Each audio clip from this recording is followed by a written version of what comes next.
bum, bum, bum. Hi, how are you? Oh shit! Oh god, they're here. Yeah. That's what that was. Okay. But yeah, we are here, guys. This is a Persona 5 spoiler cast. Welcome to the C&C Bros. So we are going to talk about obviously Persona 5 for the entirety of this special cast. It's too big for us to just leave as one topic, because if we did this topic in any of our normal casts, it would last 3 hours. So why not make it last 2 hours instead? Um, but yeah, so the whole point of this is that like me and George are big Persona fans. George more than I am, but he got me into the series, and then I kind of like became obsessed with it like in the span of 4 months. And then it just kind of descended into madness from there. I'm currently playing P1, if that tells you anything. But yeah, we're here just to really talk about the game, analyze it, give what we like, what we don't like, compare it to other RPGs, and like just as a whole, like just appreciate what was given to us, because I love this game. What about you, George? It. Let me finish typing this first, because I'm That's fine. a mess up and yeah. Yeah, I'm posting this link to like my place that I put it to.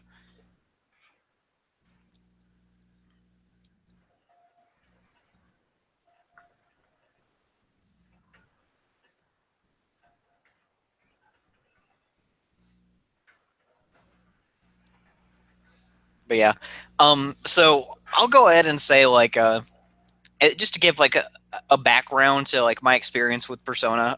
So this is how like I got introduced. George was obsessed. Um, so like the good kind of obsessed, not like oh my god, I was gonna Persona. say not to the extent of like Fire Emblem. You know what I'm saying? Yeah, like Nathan and Fire Emblem. But I like so George got me into it because I always knew that it was a good series because a lot of people loved it, but I wasn't like I wasn't too keen on like how Japanese it was, and I think that that was a definite turnoff because I was used to like Western elements in my RPGs, or at least just in my JRPGs being like kind of neutral. Because Final Fantasy, I'd say, is a pretty neutral JRPG series that appeals to both audiences. Mm-hmm. Some more than others, obviously, but I think Persona was kind of like always, yeah, for the Japanese, made in Japanese sense, and it still is. Like this is a very Japanese centric game. Like it's centered around like the injustices of actual society, Japan society. Um, actually, there's actually an interesting article on Anime News Network if you want to go read that about like what all real life scenarios Persona 5 is based off of, and what influences it. But I'd say that like George got me interested. I finally got a Vita, close to like the end of last year, right when summer started. I played Persona 4, and I think that took me like I think maybe 2 weeks to beat. Yeah, It's a big game. P4G was a nice little adventure. It was, and I'm sorry for that squeaking. It's George's chair. Yeah, yeah. Here's what I'm gonna do. I'm gonna hold on. There we It's go. almost a comical joke. I liked it, so we won't be doing all that All right, gyrating.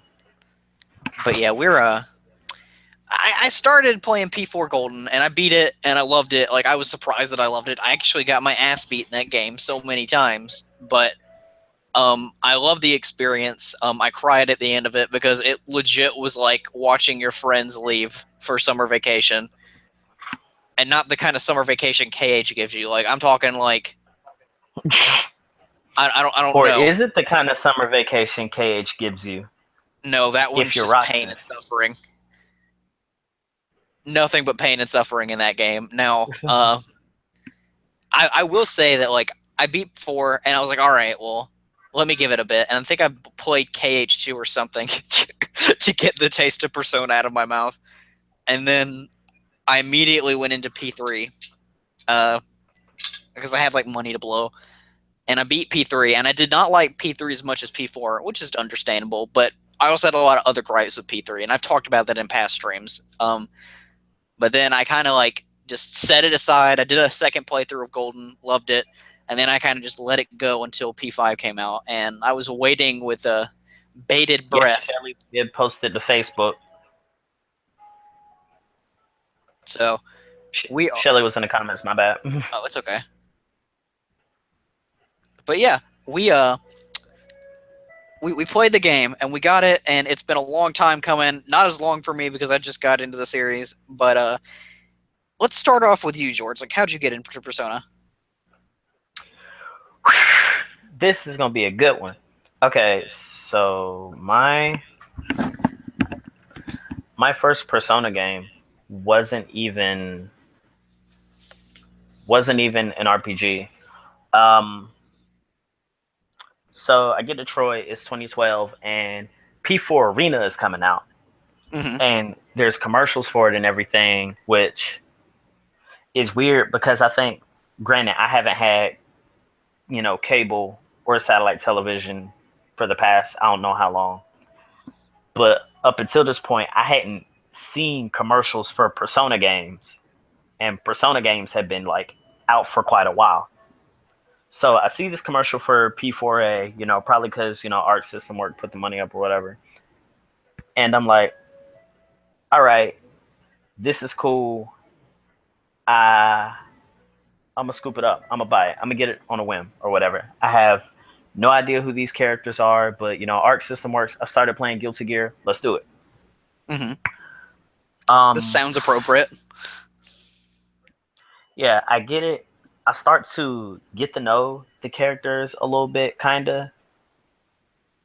And as I'm like trying to piece together whatever I can from the game itself, I remember, okay, all right, Persona is that same series where the kids are shooting themselves in the head, because like the only Persona I remember prior to that was P3. Yeah. Like P4 had missed me entirely. And then I remembered just Shin Megami Tensei as a series. And I was like, well, oh, okay, Persona's a Shin Megami Tensei game. Well, let me look some more into it. Find out that I missed P4 altogether. And so I start watching the anime because I didn't have my Vita yet. So I watched through P4 the animation, and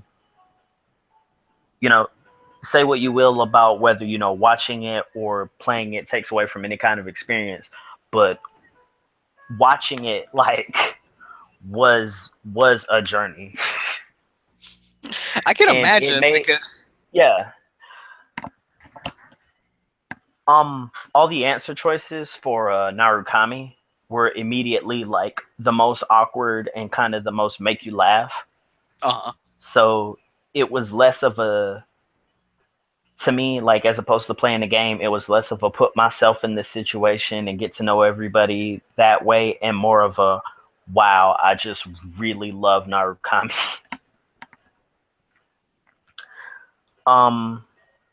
Did you kind of hate him after you played the game? No, I didn't. In fact, and I guess this kind of takes a little bit away from it, but when I started playing the game after having watched the anime, I tried to model my like protag off of that. You know what I'm saying? And no, I feel that. Yeah. Started watching P3 movies. I think at this point, I seen the first two, and I had finally got my Vita, and I started to play P4 Golden, and everything I enjoyed from the anime plus more, obviously, because Golden. And I think at that point, at the point I finished watching the anime was how I knew, like, I'm in for it. I'm here. I'm in it for the long haul, because Ultimax, the sequel to Arena, had come out. PQ was on its way. I had started playing Golden. I was checking out the P3 movies. I was getting to know all the characters, the series as a whole. I did research on like P1 and P2. Was still waiting on, when I acquire the funds to go back and play those. I'm going to play the series backwards. Kind of work my way up to the origin. And, 2 fighting games, a handful of RPGs, and a rhythm game later, and Yeah, here I am. And then we have Q. Look, man. Do we want to talk about Q? Look, man. Q's not bad. I just really don't like Etrian Odyssey. I've never played a game like that, so I don't know what you're talking about. I caught a taste of Etrian Odyssey not too long before I picked up Ultimax, in fact, or whenever it was a long time ago. But I was like, okay, Atlas makes, you know, good RPGs. I'll check it out. A lot of it is pretty demanding, and the map system is the most frustrating. Because, you know, Atlas making a, you know, difficult game, whatever, you know, Catherine, SMT, Conception, whatever, you know, they do that. But I think the map system on top of everything is what kind of frustrated me the most. I think that a problem with P3 that I've had, I've like I said before, I mentioned this previously, is this that I was really frustrated with like the exhaustion system, and I thought that was a cheap way to like fatigue. Oof. a fucking it was a cheap way to like coal grinding and make sure that like everything was evenly balanced, because if you like did too much at a time, like you'd suffer for it. Because the whole point of P3 is like you got to go to Tartarus like almost every single night. And if you don't, you can definitely get more social links that way, but you're still fucked because you have to be at certain levels to be able to summon better personas. To sidetrack, apparently fatigue is in Echoes. It is. Yeah. It is, in fact, and it has not fucked me yet, but I'm fully expecting it to. Well, my understanding is that it's not to the same extent as it was in Thracias 776, which, you know, I guess is like really for the better. And grinding hasn't been like too much of a necessity from, you know, the people I know who are playing it. But we ain't here to talk about Fire Emblem. My bad. No, like, it's cool. We'll talk about that later. Yeah, you said getting tired and fatigue, and I was immediately like, I'm enjoying it so far. Yeah, I went and got my copy today, by the way. I'll be starting it soon. Yeah, I'm not really sure how the whole switching between two characters is going to work out, because I haven't gotten to the point where I can like do it at will yet. I'm playing as a pretty lady, Silica, but I like her team infinitely better. I will say, more mages. She the baddest. She busted, dog. But yeah, as far as P5 goes, like, I think the best way, because I've like, as you've been talking, I've been like trying to like work out like how this whole podcast is gonna go. Yeah. Okay, I'm sorry, I'm typing up something. Go ahead. So say if you want me to go ahead in the meantime, I can. Yeah, like keep going if you want to. I've just got like a few things. I'm just mapping out the discussion. I guess what I was saying earlier, like when I told you about how I was answering Drew's question as to whether I like love the game or not. It's weird. It's like certainly wish I had the opportunity to take my time with it. The worst thing about, not even the worst thing about playing a game when it first comes out. The worst thing about, you know, getting a game when it first comes out and like it's a game that you and all your friends like is that, you know, you can feel the passing of everybody else like past you, through you, progressing through the game like quick. And then, you know, when you're in situations where you don't like necessarily have enough time because you're doing one thing or another, then, you know, it starts to put a strain. And that was me for the portion of like mid to late game. I'd say from like Sae onward. Sae to Magatsu Shibuya. That's what I'm gonna call it. That's what it is. Magatsu Shibuya. Fucking Killpuff. That's something from Berserk, and I read the name. I was like, oh my god. I'm playing Berserk right now. You flip-flop. literally kill the idea of evil in this game. Yeah, but yeah. From Sae to Magatsu Shibuya was kind of taxing because there's getting through her palace, which having your boy there made it a bit bearable. Which double iterating, reminding people this is spoilers. I put it in the title, I put it in the description, I put it in the Facebook post. But in case some people just kind of decided to click on a whim anyway, or their hands moving faster than their eyes, like If your mind's moving too fast for eyes. Yeah. Yeah. Oh, you stop that. Yeah, spoilers. So you saw this coming. They never did. So exactly. Yeah, from Sae onward, it's a bit of a tax. I described it as like the Triforce fetch quests from Wind Waker. Yeah, that I can actually relate to that a lot. That is the most tedious thing about that game. Yeah. And then shows, oh my god, the boat. Don't get me started. The fucking boat. That was the dungeon for me. Like I was like, I'm getting so fatigued with this game because I think it was right around when you were doing this swimsuit quest. I was like, what am I doing? I was like, I've got to stop playing. Like, I think I was having a little bit of what Drew said was happening to him, where he was like, it's hurting him from sleeping at night. Like, I was having dreams about Persona, like playing the game as I'm sleeping. It was causing me to lose sleep. I feel it for you. Like, especially as somebody who reads Berserk and One Piece, getting stuck on a boat for that long must have... It traumatizes you. You get triggered a little bit. I don't doubt it. But the thing I hated... I will say this is just me being me and anxiety prone. When I figured, like, when I was in Sai's dungeon, or her palace, excuse me, I keep saying dungeon. Same. That's something I'm gonna keep doing forever. But when I was in there, like, just wanting to know what happens next in the story was like stressing me out so much. Like I legit would have nightmares about it. Not nightmares, but like just dreams. And like how you have a dream and it's like a constant thought or a process just reoccurs over and over in your brain and you can't turn it off. Yeah. Like when you sleep, and that like gives you like insomnia. That was happening to me, and I was like, I've got to stop playing this game for a little bit. And I put it down for I think like 3 days and just like detoxed and played something else, or just read, I think.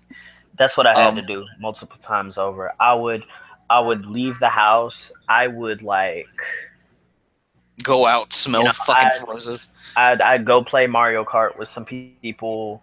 I would, practice Smash. I would stream Melee or PM. I would just do something else I would do something that wasn't Persona. I think at one point, it was after Drew was feeling some type of way from doing to him, and then he proceeded to like continue. I don't remember if he started a new file or if he continued. I think he continued his file on the answer. Yeah. I think just out of a need to play, but just not P5 so much, I started New Game Plus on P4 Golden. That's really sad though, because we're acting like junkies. Like I don't know if you realize that. Like to take the edge off, you get something a little bit less strong, like a fucking meth addict. You get methadone. But like I really did enjoy the game. Like they're not kidding when they call it a life sim. Like it is a life sim in more ways. Sim, not sin, but that too. I mean, yeah. Like it does control your life for a little bit. Like how much was your like total playtime? It was like what, 134 or something. I can actually look right now. I have the game booted up like by in-game teams and everything. Yeah, I probably should do that. 139.34. Yeah, so like I was 10 hours under that, and I would say about 9 hours of that is probably idle time. So about 120. Yeah, a Me lot of playing the way that I play. a good bit of mine was idle because on flu days, like there was a flu day to where I spent massive amount of time Did you just finally kill Reaper? farming the Reaper. No, he never spawned with despair. That sucks.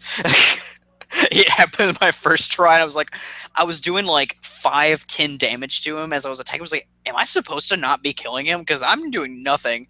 I was like, as I was I think I was in the 70s when I was fighting him. And I wasn't doing jack shit. And I was worried. And then he like ran away after 3 turns. I was like, all right.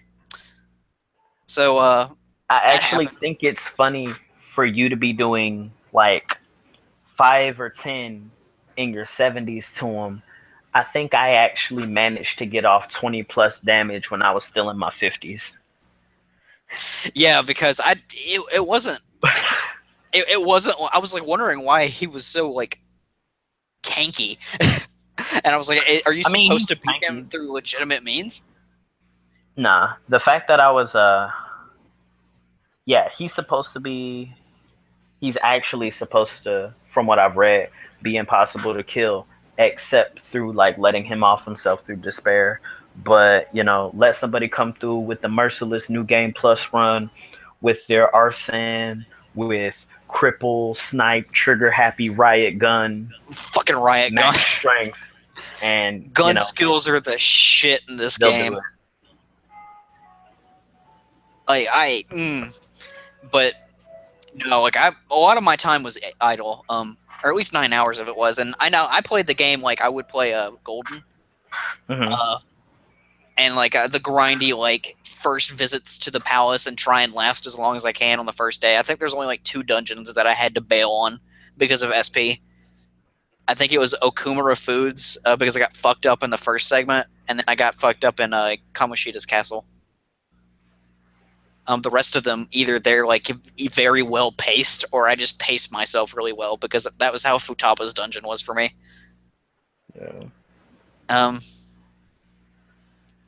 I will say that. Shit, I lost my train of thought. What were we talking about? You talking about dungeons you had to bail on? Before that, like, what were you talking about?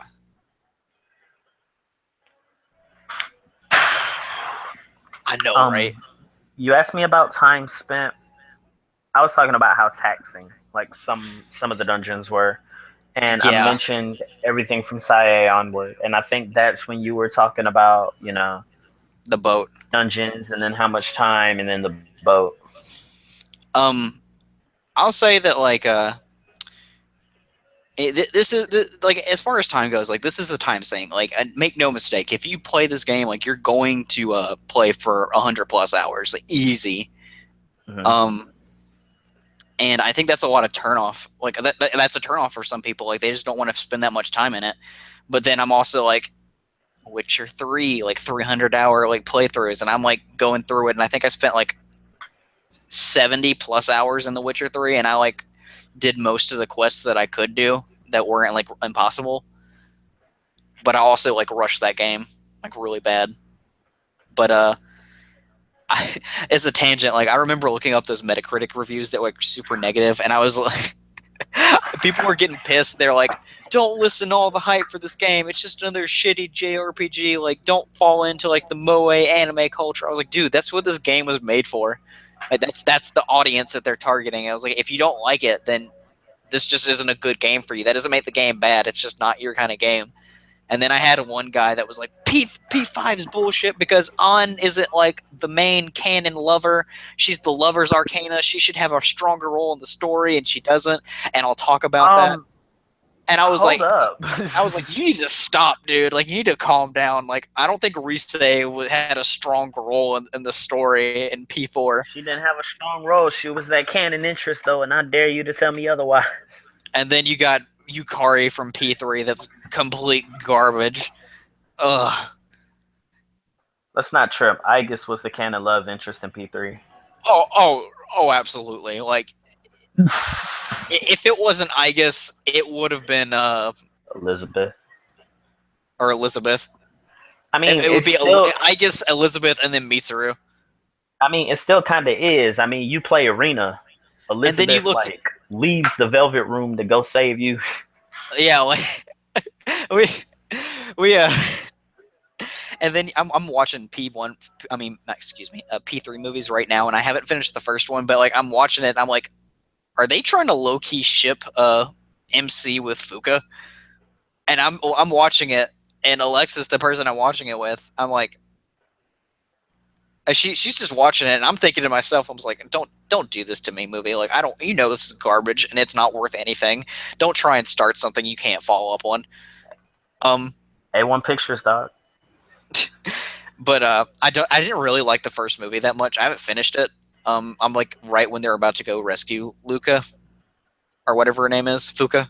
Yeah. But I was not impressed with it for what I did see. But I know that it gets better because it's P3.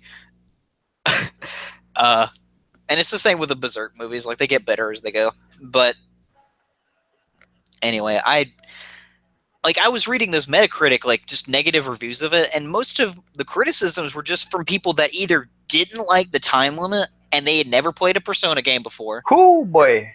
Or they were butthurt because it was getting so popular with its review scores and whatnot, and they were trying to, like, cull that a little bit and stop that. I was like, you can't stop it. Like, if it's good, it's going to get out, and people know it's a good game. I mean, folks wanted to keep it niche, which, it sucks to say. Like, not that I blame them, because some of those reviews were the result of its.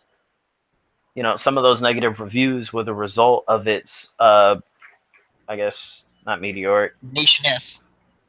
Well, not as a role of its. Well, as a product of it. Now that it's become like and available to other people, you have people who, have no idea what the series is about, are completely unaware of the formula by which it runs, and so they play it and then they hate it and they have nothing but bad to say about it because, like, for all intents and purposes, they don't know Persona.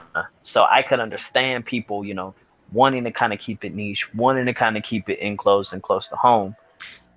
Do I agree with it? Not particularly, but I get why. And we don't mean to sound like elitist or anything. Like, we're not saying like, oh, we're true Persona fans, and like we get the series, and if you don't, like, then that's your problem. Well, it is your problem, but like that's not like a good enough reason for us to like say like, oh, well, we can't just like write off everything as like, oh, you just don't understand Persona, because that's not it. Like, the game's damn near perfect in my opinion, but it definitely has flaws. It has some glaring flaws. Now, whether or not translation. Yeah, that was one of them, but it wasn't as bad for me. Like, as I was playing through, I only noticed it a few times, where it was just kind of like, there was some stuff that hurt. Like, the Japanese pronunciation was the worst, I think, in my personal opinion. That was the most annoying part of the game, specifically with Sai. And I'll get at you on the rest of those. You can go ahead and finish your statement. We'll move on with that, because I was about to take that into a whole nother. We'll get into that. Like, that's actually like when we get into like things we change or things that we don't like about the game. I have a big section on something in particular, but I understand that, like, if you're new to the series, like, it's a culture shock. It, like, quite literally a culture shock. You're not playing a Western RPG. Like, you're playing like the most JRPG of JRPGs, like, to date. And like, when I first played Golden, I was kind of frustrated with the time limit thing because I was getting my ass kicked. Like, I had never played a Persona. I actually got a game over from Yukiko's dungeon because I thought I got a game over my first time because I thought I didn't realize that the dungeon had multiple floors, because I thought it would only last like 1 or 2 floors. And then I would only have to go like a few more floors to get to it. So I just went through the entire dungeon trying to get up there, and then I ran out of SP and I had to like retreat. And then I was kind of overly optimistic about like, oh, it says I have 1 day left. Does that mean that the next day is my last day? No, the next day is your game over. And it happened. And it took me back a whole week. Yep. And I was like, oh my god, like all that progress, it's gone. Yep. And I was like, I can't dick around with this. And so Nope. it changed me. That changed how I played. From then on, I was like, I got to get this done as soon as possible, so that I can have free time to do what I want. Because I really love the life The sim urgency of the aspect of it. situation. Yeah. Well, I like the life sim aspect of it anyway. Like, that was the main draw point of me to Persona, was it had that life sim and choosing your own like activities, your girlfriend, like whatever, all that good stuff, and just enjoying time with your friends. Like that's a good. I like shit like that. I like visual novel aspects. I like that. But no, like I feel like if a lot of people don't experience that the way that I did, at least like the failure, the outright failure, and if they don't like, it depends on how they react to that. Um, if it happens to them and they get pissed and they just drop the game, that's a shame. But it's also understandable, right? If they react positively to that and be like, all right, well, I just need to change the way I approach this, that's when I think you'll get the true enjoyment out of the series, because then you kind of realize, okay, it's all about time management. You can't procrastinate on this stuff. You've got to actually, plan your next move, and you can't 100% everything. Like, if you go into the game thinking, oh, I'm just going to platinum it, no, bitch. Like, you can't. Nah. It's impossible. You go ahead and platinum it like after 5 more playthroughs if you want, but go through the first playthrough like doing what you want to do. Like, you'll adjust accordingly. It'll be tough, but you'll get it. P4 was like, it was all right for me. Like, I had a kind of tough time with it, but I ended up doing okay by the end of the game. But P3 was kind of the one that was like, it's sad too, because I went through that game doing really well, but then I hit the end game, and then I realized like how like awful like I had been about like fusing personas and getting higher personas for Oh Makoto. boy. And why am I calling him Makoto? It's Minato. I'm so sorry. I mean, the movie calls him Makoto, but I don't acknowledge that. I don't want to. And now I can't because of our other Makoto. There you go. Exactly, like waifu trumps fucking shitty canon name. But yeah, I went through P3 and I just realized that I didn't fuse anything, and I did not keep up with it, and so I had like horrible like C tier personas on Nyx on the MC. And then I'm using Nyx. I mean, not Nyx. Fucking Aegis to buff people. Mitsuru was my main damage dealer, and then I had Akihiko for debuffs. It was awful. That fight was terrible for me, and I was like 85, and I was doing the worst I'd ever done. And then my first fight against Nyx, I think I got a Mudud to death. Yeah, like I got like a Mudun or whatever it is. Or Mamudun, excuse me. Mamudun. And it fucked my entire team at once, and I was like, if only I had thrown out a Tetrakarn. And I didn't even do that the next time. I was just praying that I got lucky. Because I didn't have a persona that I could use at that point. But the game's good. But you gotta be smart about it. You just have to approach the game as a separate game and not like any other RPG you've played. Now that I'm done with that aspect of this conversation,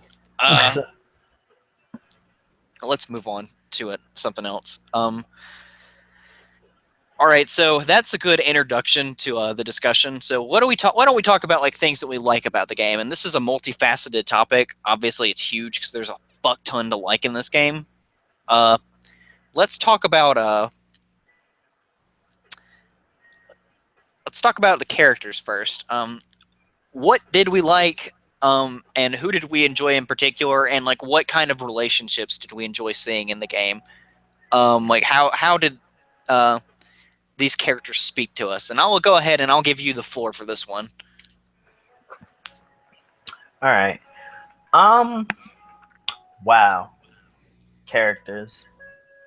It's crazy. Well, let me start with Best Girl from Taba, right? All right. Yeah, no, definitely. But no, seriously, like It's one of the characters I appreciated the most, just because I think I think what I said to somebody was the two greatest signs of character development in the entire game are Futaba and On's acting skills. That I can, I can agree to that. Yeah. Um Futaba goes from being this shut in who, you know, blames quite possibly the biggest loss in her life, like on herself and on how she is as a person. And as a result, proceeds to blame, every loss, every, shortcoming on the fact that it's her fault. She accepts responsibility for calamity that isn't particularly hers. And, she what I like is that the change of heart occurs when you finish her palace. But even then it's not a complete 180. There's still room to grow. There's still, you can still see her progress as a character. Like, she comes out of her room and leaves the house more, but she still has trouble interacting with people because it's been so long. Yeah. So, you know, you And see you're her. her key item. Yeah. Oh my god. But yeah, no, you see her try to hold her own in society, while still kind of sort of being a shut in, and also total 4chan trash. Oh no, like I appreciated that aspect. I think sassy Futaba is best Futaba because the way I might sound like a douche for saying this. I'm sorry in advance because I do play Persona 5. I do play Persona games. Like I try and insert myself as best as I can and like look for things that I value as I play through because it's a life sim. That's what you're supposed to do. George likes to. You said that you tried to emulate the anime Narukami that you saw. Yeah. I just try and like insert myself as best as I can, and then afterwards, if I can play with it, I will. Just to like be a dick because it doesn't matter. Social edits. Okay, you know what I mean. Mm-hmm. But anyway, like I think my problem with Futaba, and I had like two main ones. The first one is that Futaba is relatable as her plight is with like taking responsibility for her mother's death and like like being misinformed and like basically developing a complex about that Yeah. and having false memories implanted in her. Like it is like shitty as that is, and like as endearing as like her character arc is. I kind of have already gotten exposed to something like that before. In anime and in manga, and I've experienced that trope before, so it wasn't anything like groundbreakingly astounding to me. But the thing is like Oh, if you do sound pursuing, like a douche. oh, I know, oh, I absolutely know because it's about to get worse too, and I'm sorry, and I apologize in advance, everyone. Oh, Futaba's not the kind of girl I would date in real life. Just because it would be there would just be too big of a disconnect between me and someone who acted like Futaba. Does that make sense? you don't Um, say cack out loud? yeah, sure, go ahead. No, I But was asking you. no, heck. But Cack. like, I feel like there's a lot to love, but there's not enough of like a common ground between the two of us. You know what I mean? I feel that. Because like I've grown up and I value different things in people. And Futaba is a set of like things in people that like I can appreciate, but I can't.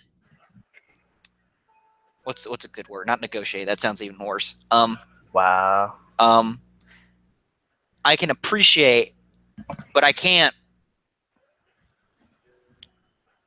I can't bask in that kind of thing. Like I can't try and live with it every day. I wouldn't be able to like handle that much at like all at once at all at the same time. And that's the biggest thing is that Futaba is just not the kind of girl that I would go for in real life. Well, Um I mean, you would never want to to begin, or at least I imagine you would never want to begin with. This it's not to cut you off, but to kind of raise a counterpoint. No, that's fine. In a conversation Drew and I had regards to who's best girl in Persona, and why like all the girls in P5 in particular are just like really nice for some reason, like as a romance choice no matter what. But it's never somebody who, not to say that you wouldn't want to date anybody in P5, like as if someone in the real world had those same character traits. But you never want someone who's the same as like best girl or waifu, because the idea behind those is just that it's a lot of relatable facets with a nice coat of paint. You know what I'm saying? With like a fantasy touch to it. Yeah. Like, it's not realistic for a reason. Like suspension of disbelief. Like I get that. Yeah. And yeah, I it's all understand that too. Like disbelief and all non-realistic. Like I think he even straight up said, he was like, "Look, if walk up to a girl and be like, look, if a dude ever say he love you like he love his waifu, like that's a bad thing, homie. That's no bueno." You don't, like you need to, that's a whole different kind of love.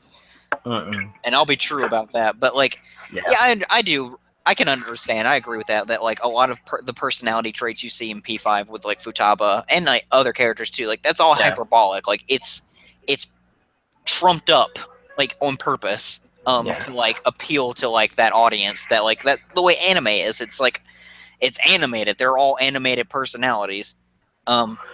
So for good reason too. And they best, but I ain't nobody. Mm-hmm. And that's and I like while we're on that subject too of like all the girls are pretty nice to date. All of them are pretty nice to date. Like I do appreciate like how varied and diverse the cast is this time for dating. And I think the only way they could have improved upon that is adding like a homosexual relationships as well, because I think that would give a greater facet to each of the characters and to Akira too. Like I think that would be interesting if you played as a gay Akira, because I could totally see it happening. Or just a bi Akira, a fiercely bisexual Akira. Yeah. People were just kind of, I guess, I won't say an uproar, but just like heavily curious as to why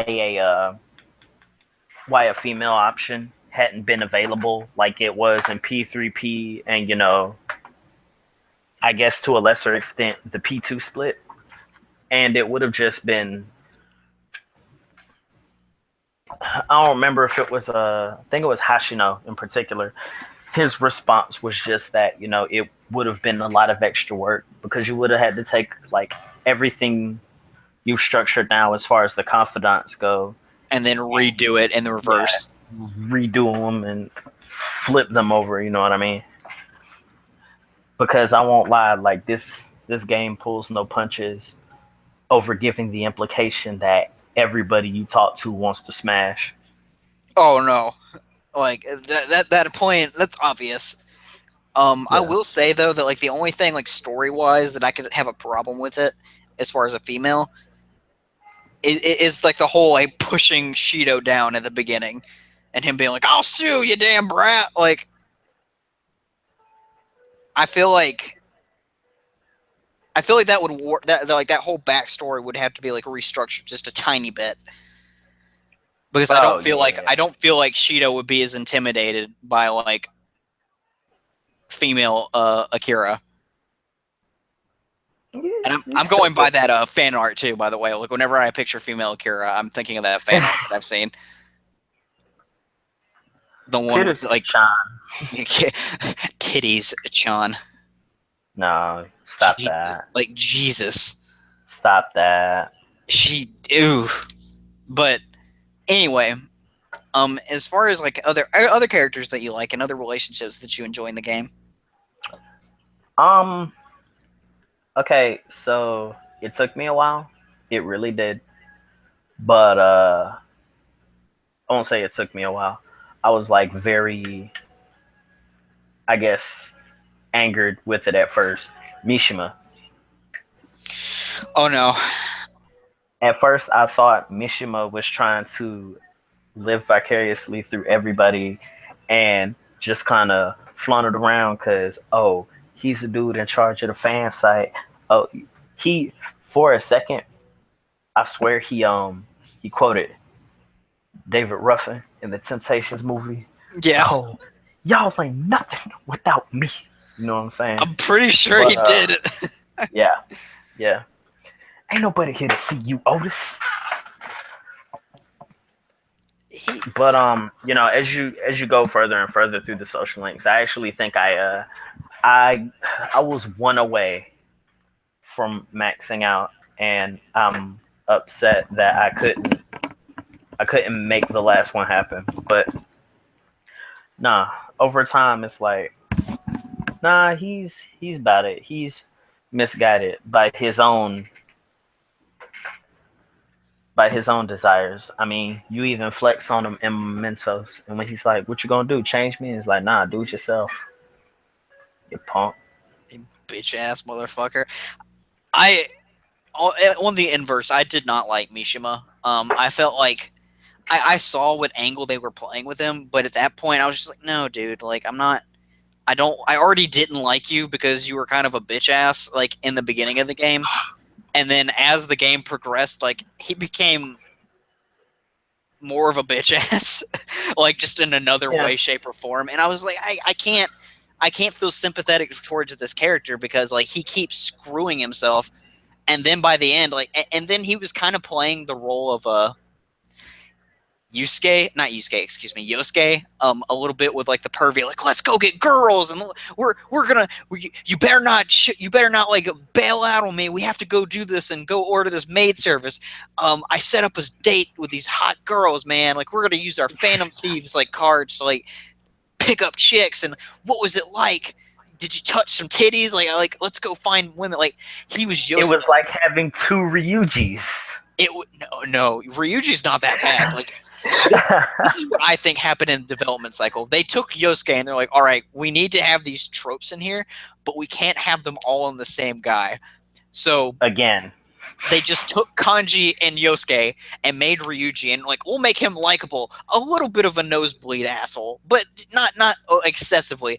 But we'll give all that shitty side of Yosuke to Mishima, and that's why I didn't like Mishima, because Mishima reminded me too much of Yosuke, and I thought Yosuke was a tool. I still do to this day. I wow. think Yosuke is a fucking tool. He is not endearing. I don't like his motivations. I think he's an asshole about women. I don't like Yosuke, and that made me not like Mishima. Now I kind of appreciated Mishima towards the end, but it wasn't enough for me to be like, okay, your character's redeemed in my eyes. The only time I got like an I'll go ahead and say this out front. Like I cried. Like I shed tears during like the motivation scene where they're playing like "To My Bone" or "In My Bones." And it's like do do do do, like that song. When they're like, "Come on, guys, you got to get up and kill God." um, that scene got me. Like I like that. I like those scenes in all the Persona games because there's always one. This one in particular, like, really hit me. Like, I think it's just because I've been playing the game so much and I gotten to know the characters so well. I looked at Mishima. I was like, all right, start being an MVP, and he did. And I was like, okay, Mishima, I'll give you this one. But then afterwards, like after the game ended, I was like, nah, fuck him. I still didn't like him, even after all that. Did you max them out? Oh yeah, I maxed him out. Okay. Yeah, I maxed everybody, but like the tower kid, I didn't max out Haru because I couldn't get to her in time because I didn't max out my kindness enough or my proficiency until like really late in the game. And I didn't max out the fortune teller lady. Bro, you didn't max and out EY. Chihaya? No, I don't like her. Bruh, maxing out Chihaya is how you max out everybody else. Well, I guess I'm gonna have to max out Chihaya because I'm doing Yeah. that in mine.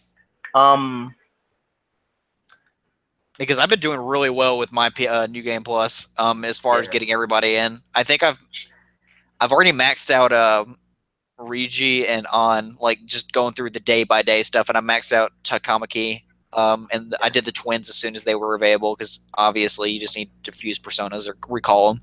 Yeah. But I think the only ones. Go ahead. Go ahead. No, go ahead. No, the ones I'm working on this time because I'm planning on romancing Haru this time because I hear that she's a really good waifu. That's your motivation. I don't. I only got to rank 3 with her last time. I really don't know anything about Haru besides like what I know from main story. So I think I'll take this chance this time to get to know her and see if she's as good as I hear. Because I really liked her. Like I thought she was cute, and I liked using her in game because she was super useful. That I found with Milady that cracked me the fuck up when I heard her persona's name. I was like, you gotta be shitting me, man. Milady! Tip's hat. There's a gun inside. I'm about it. I am too. Like, I was actually, I go. was ashamed that I slept on Haru so long because I was like, it's not enough to like give Makoto a run for her money, but enough that I'm curious to see like what route this would go. Because if it goes the way that I think it goes, I'm gonna be into it. Because I'm all about like the finding strength when you're meek kind of thing, which is what Persona's about, I think. But anyway, like continue. You were talking about Mishima. Any other characters and relationships in the game, like between like MC or any other characters that you enjoyed? I'm gonna tell you right now, dog. This is why you need to max out Chihaya. Chihaya's second to last confidant ability deepens your bond with a confidant of your choice. Just right there on the spot. Just rank up. Not rank up, but you know, fuck that. I don't need that. Well, I mean, it's not gonna rank up instantly. Obviously, that would be too busted. But if the bond won't deepen yet, but you're close to ranking up and you do it, then it's like boom, right there. I guess that would work. It's like she's not gonna fulfill the social links for you. Like, you got to get to know people. I've been doing pretty good by just like getting a persona of everybody's choice. They also do a thing where. Go ahead. I was gonna say also, at the end, she gives you back your money. Damn right, she better give back my fucking money. Well, you didn't max out, so you missed out. Yeah, I lost that fucking. You lost that 100,000 yen. That was bullshit, by the way. Because I was like, I gotta get this, and then I realized that you had to go into Mementos and do it again. But at that point, I was like working on a whole bunch of other shit, and I just never got to it because I was too busy trying to get Yoshida. Yeah, nah, dog. Like, she gave me that money back at a time where I needed it the most. Best believe I blew out the compendium.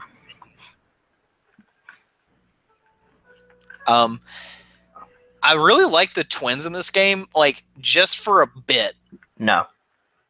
Just for a bit. I like them. Like I like them at the end of their social link. I will say, because at the beginning, like I was like, I don't give a fuck. I don't give a flying fuck. But then you figure out, what was her name? Lavenza, excuse me. I figured out. I kind of wondered if there was going to be something like that. Just because, like, you know, the whole duality thing, like, lends to, like, thoughts of, like, what if they fused? Fucking whatever. And then it actually happened. I was like, oh, well, shit. I do like Lavenza. I think that if I had been able to get to know her, like, inadvertently, like, if they had like, a thing where, like, if every time you max out the twins' social link, or every time you rank them up, you have, like, another separate conversation in your sleep with Lavenza, with the butterfly voice, that would have been a lot better executed, I think. But I don't know. But the twins were okay towards the tail end. Like, I can appreciate the two of them, but they're not by any means, like, good. They're not, like, Elizabeth or Margaret levels of like usefulness and enjoyability. But hey, you haven't even gotten to fight them yet. I can fight them now if I want. Yeah, I've gotten the point. option, but no, fuck them. I'm waiting. But yeah, I think as far as character relationships that I enjoyed, I really enjoyed Yusuke. Like I was surprised how much like I enjoyed Yusuke. Um, Oh by yeah, the end of the game because I kind of slept on him until end game, and I think he was the last confidant that I actually maxed out. Because it was either like choosing between going to rank 4 with Haru or like maxing out Yusuke. And I was like, all right, well, I might as well get another like second tier persona of a character I don't use. And I'm kind of disappointed that I didn't use him more often because he's really funny. He's really funny, and I think he kind of inherited Kanji's sense of humor. yeah. As is the trends go. But I really liked his relationship with everybody because I think that he had a unique relationship with each of the characters. He was like sassy and wise, but also like ignorant and stupid and clueless about a lot of things. And I liked his relationship with Futaba a lot. I liked his like interplay with like An and Akira. And he and Makoto didn't really ever have a thing. But he and Ryuji butted heads a lot, and I thought that was funny. Morgana is another one of those examples of like a character I really didn't care about as I was playing, but then it hit me like I think in the last dungeon, I was like, all right, well, I'm getting kind of used to Morgana, and then the ending happens. I was like, fuck. And I kind of freaked out because I was like, ah, shit, well, he's gone. And then he came back. I was like, oh, okay, well, that was cheap and a fake out, but whatever. I'll take it. I was like, it's the same thing with Teddy. So I accepted it. I knew he wasn't going anywhere. Um, Because I saw the Valentine's Day videos. yeah. It's like, but wait, there's a cat here. Hmm. Yeah, I was like, I didn't, I never thought that anyone would die. Like, they killed off, what's his face from P3. Rest in Yeah, peace, your boy Shinji. yeah, that was a disappointment all the way through because I think you got to use him for like one fight, and he was really good. And then you never use him again because he fucking dies. But no, when they tried to like fake out Ryuji dying, I was like, don't even try and pull this shit with me, Atlas. Like, I already know how you work. And then he came back immediately, and I was like, fuck you, Atlas, for making me feel something when An starts crying. Because I felt something. I was like, he's not dead, but I still feel it in my bones. And then you've got bones. I fucking love that song. It's such a good one. But I like I just really like how the characters interact with each other, and I really, really, really like Makoto. I think she's precious. Just say it like that. I think she's precious. I think she's extremely relatable. I love her social link. I like her. I like her whole transformation from like annoyance and like minor antagonist to the party to being like a key party member. I love that transformation. I like how she's like heavily involved with the main plot as far as like her relationship to Sai and how she's integral.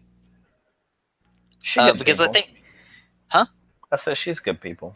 She is good people, and I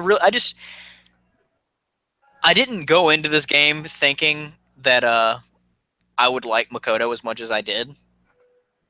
But I did. I do remember though when Drew like showed me like a roster of like all the people that you could date. It was like Hifume and Makoto that caught my eye, and then An, and I was like, all right, well, it's obviously going to be one of these three, I think. An's a thought, so. And yeah, that's end. I started the game wanting to like go for An, and then like after the first dungeon with Kamoshida, I was like, nope, not feeling it. Don't want to do it. And even her social link, which is really stupid, in my opinion. Like I thought that it wasn't that good. Hold on one second. I gotta text this. I'm going to a concert tomorrow, so I got someone picking me up. Oh, Yeah, I'm gonna be off work for like 2 days.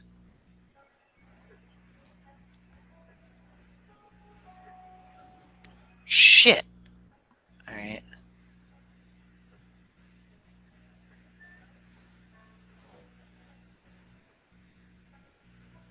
Okay. So anyway, I really like On. Initially I did, but then I kind of like saw Makoto. I was like, oh, look at you, and I was like, okay, the student council president trope. I like that because Mitsuru. I went after Mitsuru in my P3 playthrough. And I was like, all right.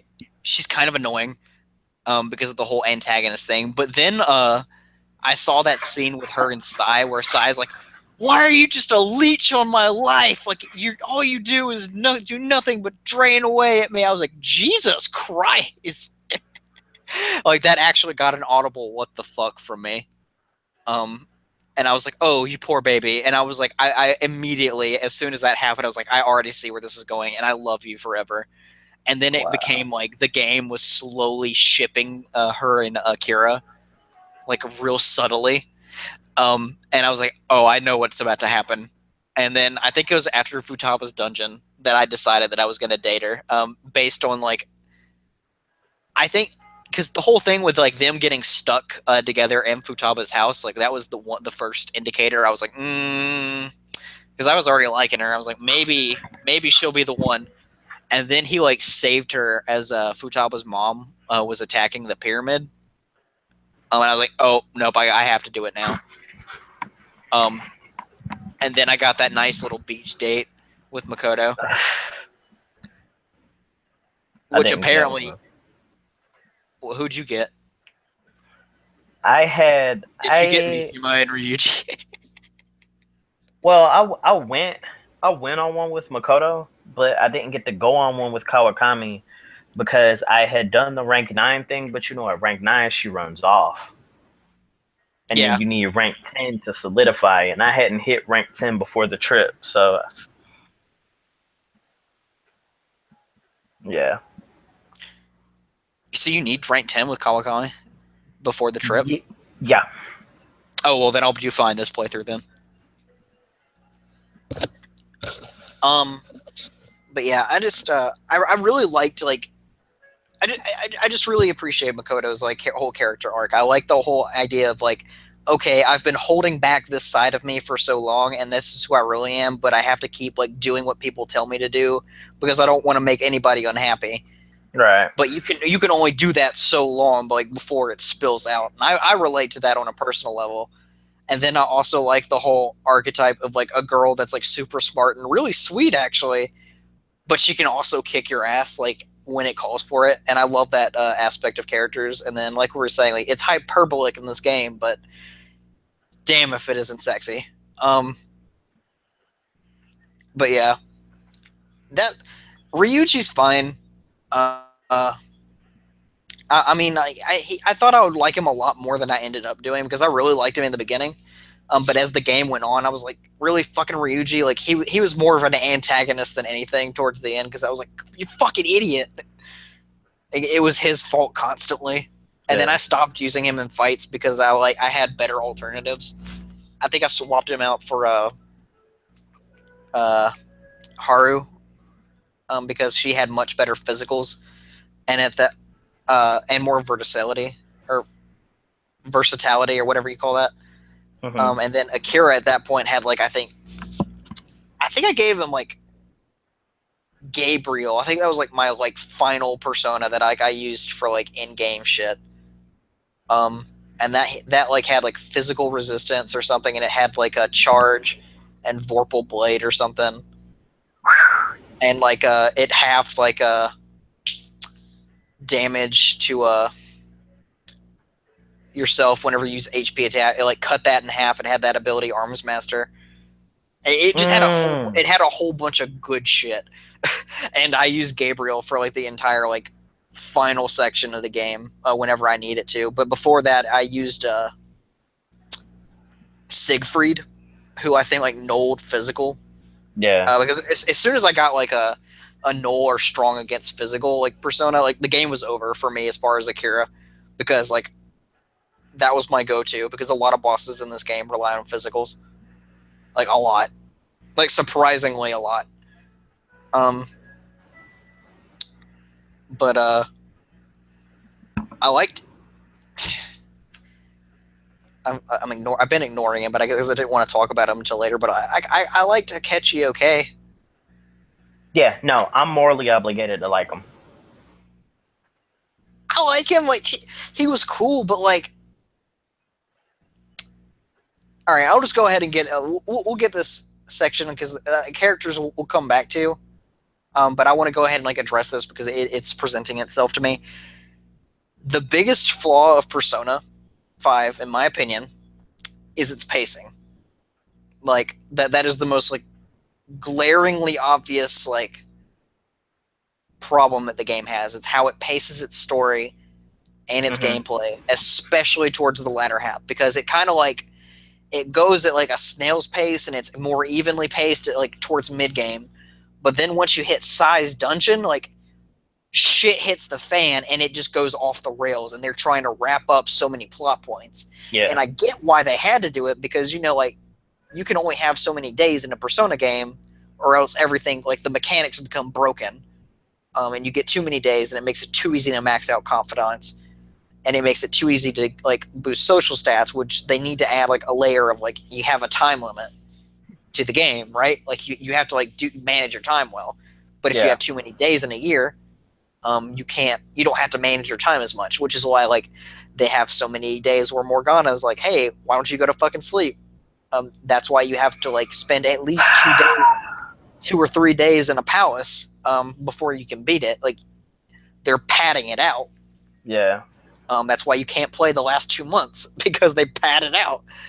I think even in P4, like there's just a random week where Narukami just gets sick and you can't do shit for that entire week, and like that's just to pad the game out because they couldn't give you that many days. I was beginning for a moment. I was actually beginning to think we were gonna get through the entire game, and that didn't happen. You know what I mean?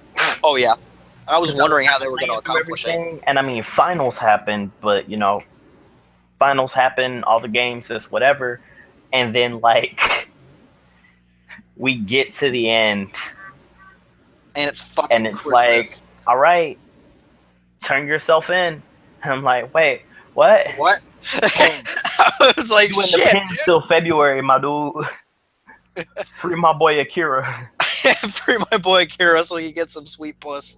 We got the t-shirts and everything. You got to lose that V card. That's your last mission. It's just not listed. Lose the V card. Bro, Kawakami straight up said it. Yeah. Like there was no implication. She was just like, "Yo, so we all right. I know I've been doing the whole maid thing or whatever, but my needs, mine." And I was like, "Okay, whatever you want, babe." That was Makoto too. She's like, I figured we could study some things we both don't have much experience in. I was like, oh whoa, shit. Whoa. I was like, whoa, shit. Whoa there. Okay, all right, Atlas. Queenie. Oh god. Don't do that. No, she like said that like abruptly, and I don't know if that was like Christmas Eve or if that was on Valentine's Day. That had to be the Valentine's Day one. I don't think it was. I'm pretty sure it was Christmas Eve. But she's like, hey, basically she's like, hey, you want to fuck? And I was like, oh yeah, hey, come on. And it was great. Christmas Eve was when I was like, hey, Kawakami, I got to turn myself in. It's like, oh, I should go my now. Christmas. And then she left. Yeah, my Christmas Eve with Makoto was like, hey, it was like her wanting to fuck, and she's like, I had such a wonderful time with you tonight. Like, what a nice time to spend with my like boyfriend. And then it turns into like, I gotta tell her he's like, I gotta tell her I gotta turn myself in, but how do I do it? And you end up like just worrying her, and she's like, what's wrong? And you don't actually tell her. Yeah. And then she's gone. And then, like, the next morning, everybody shows up to your house, and Makoto's the one sitting there, just like, he's already gone. So apparently, she tried to like surprise you on Christmas Day. Christmas Day. Apparently, she does that no matter what. Because on Really? mine, like, yeah, I told you Is she the Kawakami first was one there and there? everything. Yeah. Naturally, like Futaba is already there because Sojiro is there. But as far as people who like I don't practically live with in P5, Makoto's the first one there. That's odd to me, but it's probably something to do with Sai. Yeah. But yeah, I was like, oh, dude, that sucks. I really feel like they could have done that better though with the scene as far as like making it more dramatic. Mm-hmm. And I'll talk about that with things that we can improve. Like that's another gripe I have. Well, not gripe, but just like suggestion for improving the series as a whole. I will say though that like back to my original point, like the pacing is like fucking off the rails. Like by the time you get to Sai's dungeon, like the end of it, and you get to the twist. The twist, of course, being that Akechi is the traitor, which wasn't Big that surprise. good of it. Well, yeah, it wasn't that big of a twist. It was like we already had him in suspicions because like, he's the newest party member that wanted to arrest us previously. And Yo, I was like, funniest thing about it, if you have all the DLC, it blatantly tells you that he's gonna be that dude. what's the tip off? Okay, so Does he wear Adachi's shit? no, but for in the Catherine DLC, he wears Boss's suit. Boss being the main antagonist of Catherine. In the Shin Megami Tensei If, he got Hideo Hazama, and then he's got General Munakata from Devil Summoner, and all three of those are antagonists. And then for P2, he's wearing a uniform from a different school, which is the same one that's worn by like two other characters in the party who were like major enemies turn allies. So it's basically like, yo, he's an outsider. Yeah. Obviously, he's different from the rest of y'all.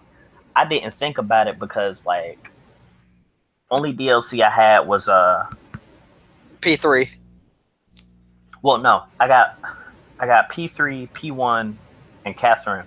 But all throughout Sae's Palace, where he's helping you, I had Catherine DLC, and I'm like, okay, yeah, he has on Boss's suit, but one DLC pack wasn't gonna be enough to tip me off. You know what I mean?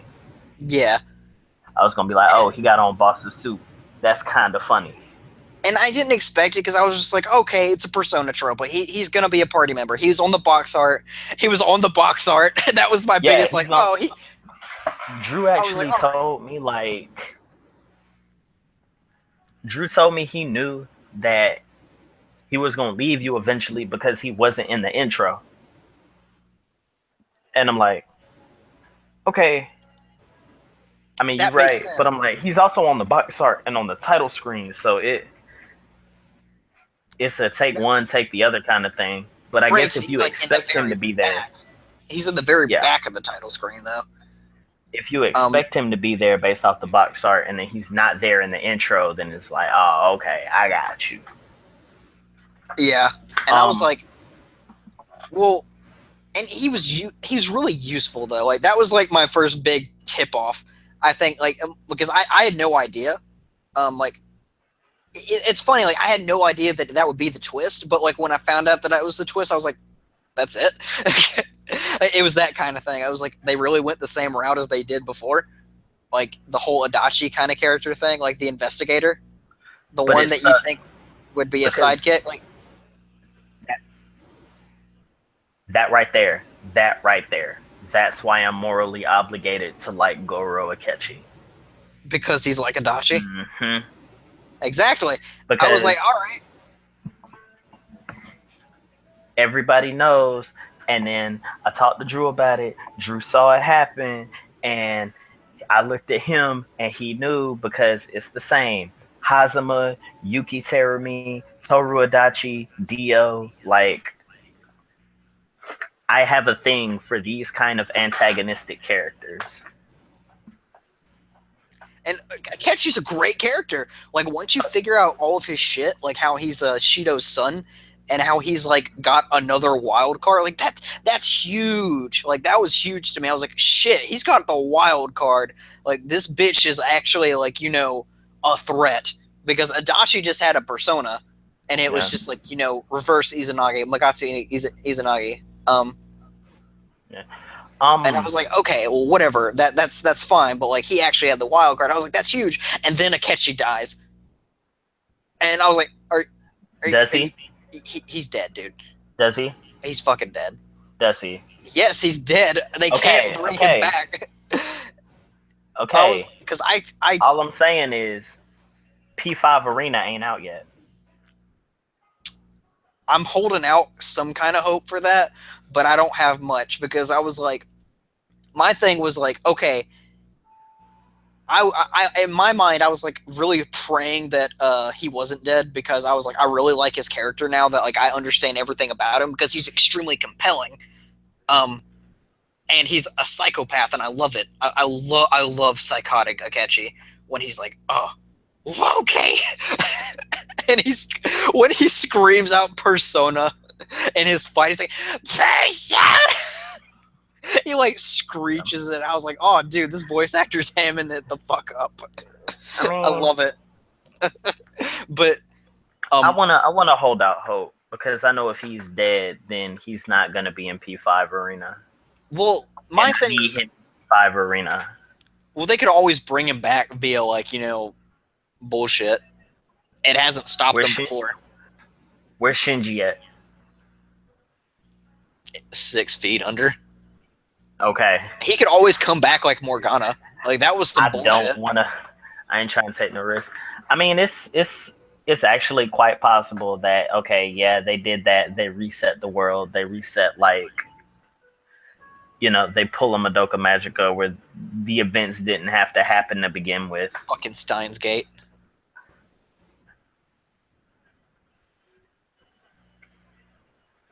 Have you not watched Steins Gate?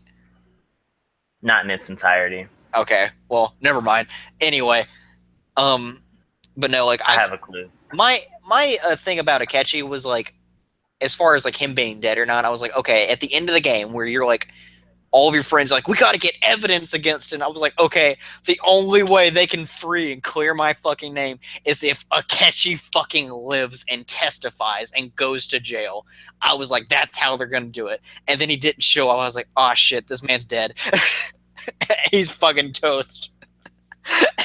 And I was so disappointed when that's not what happened. I was like, oh, I loved him. And he didn't come back for me. Because like, what a great ending that would have been if Akechi's just like, I got a confession to make. And then he gets his closure with Shido. And then it would have been a nice little wrap up. But then Atlas didn't do that, and they just killed him.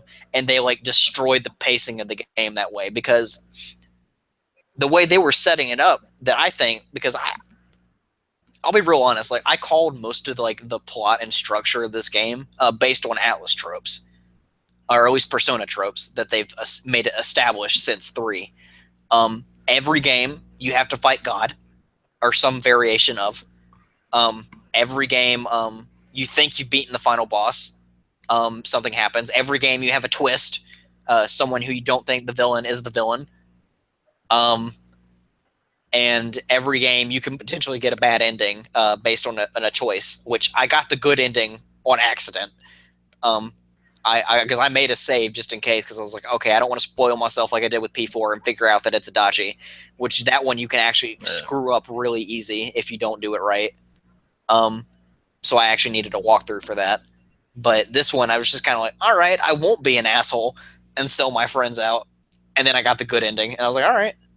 But no, like Persona 5, it's like, okay, well, you've got your slow, steady build up, and then you've got like your first climax, which is like the faking Akira's death scene, in which that's a good climax.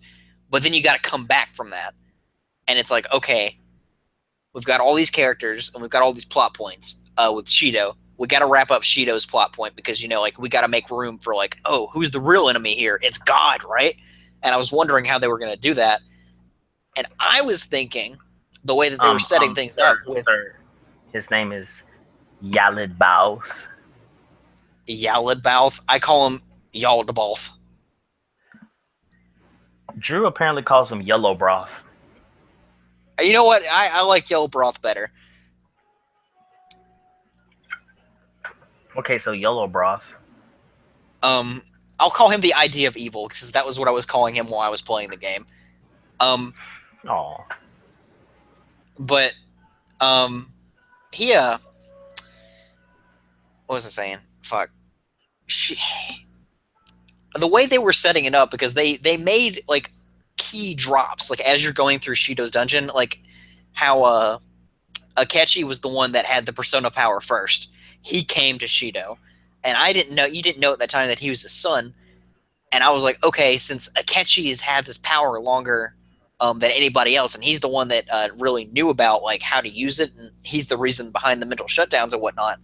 He's going to be the final related to the final boss, and he's going to usurp Shido and then do his own thing. But they went the route of, no, I got to prove myself to my father. I just want him to love me, and then kill him. And then they ended up killing Akechi because they just didn't want his character to go any further than that.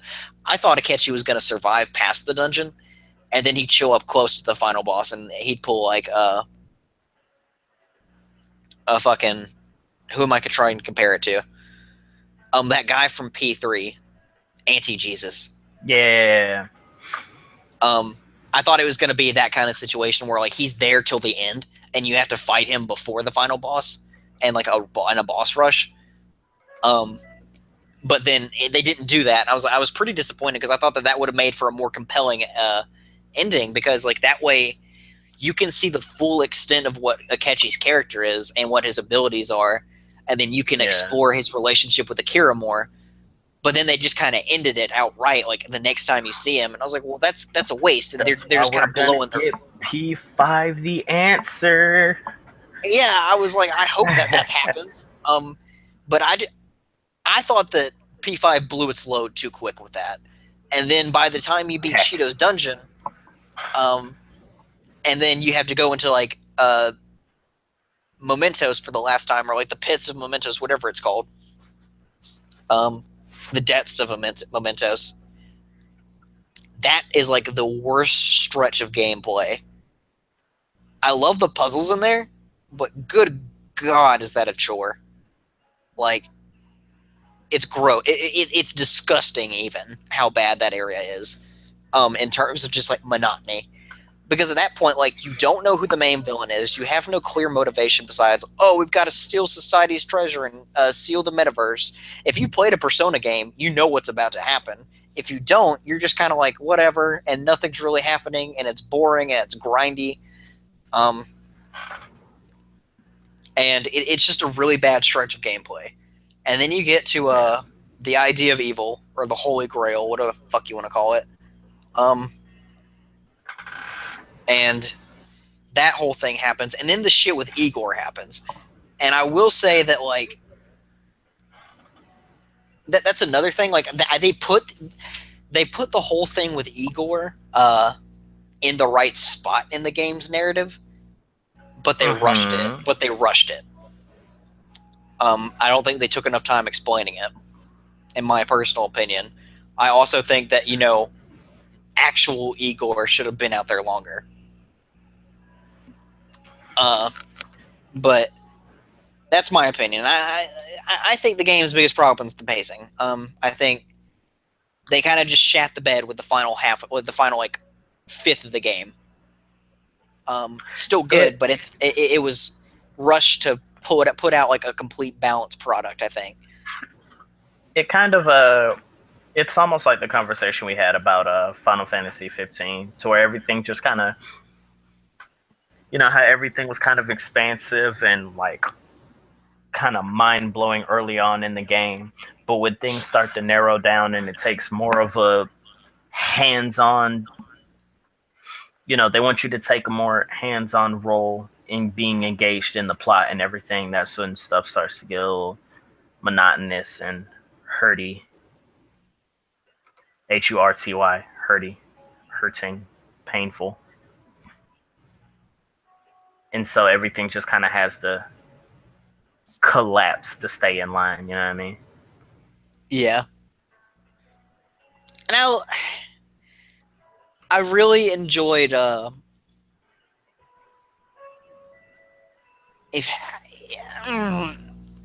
it's hard. Mm-hmm. It's hard for me, man. It really is because like that. I'm criticizing a game like I really love. Like I really love this game. It's one of the better like games that I've ever played. Like easily top like 5 games I've ever played in my life. But it, I feel like with 15, like you could tell that it was cut content that they just didn't want to address because they knew that they didn't have time to expand on it because they just wanted a finished product out, right? Mm-hmm. With P5, like you got the feeling that it was a finished product from the very start because there's no patches to this game. Like this game came out complete and there's no like fucking day one patch. You just popped it in and that baby went. But then to see like a rushed ending like that, kind of, or just kind of like, I won't say rushed, but I felt like they took the safe way out. Like it was a little too formulaic, if you know what I mean. Because Yeah. P5 follows a formula that it gets from P3 and P4, and that's great. Like it's great that they're doing their formula, they perfected it. But I feel like that was one of the areas they played too safe with it, and that's just my opinion. Now back to characters. Now that we've taken that giant ass tangent, I'd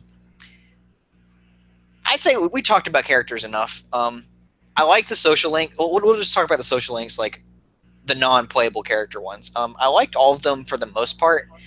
I like the range of like the ages that you can talk to, but I feel like a lot of them. I feel like a lot of them like they're Mm-hmm. good in their own way, but I feel like they just lack the impact that some of the characters in P4 had. But maybe I'm just remembering that Is it wrong. because they're not like direct? Is it because not all of them are directly your peers? I feel like that has some to do with it.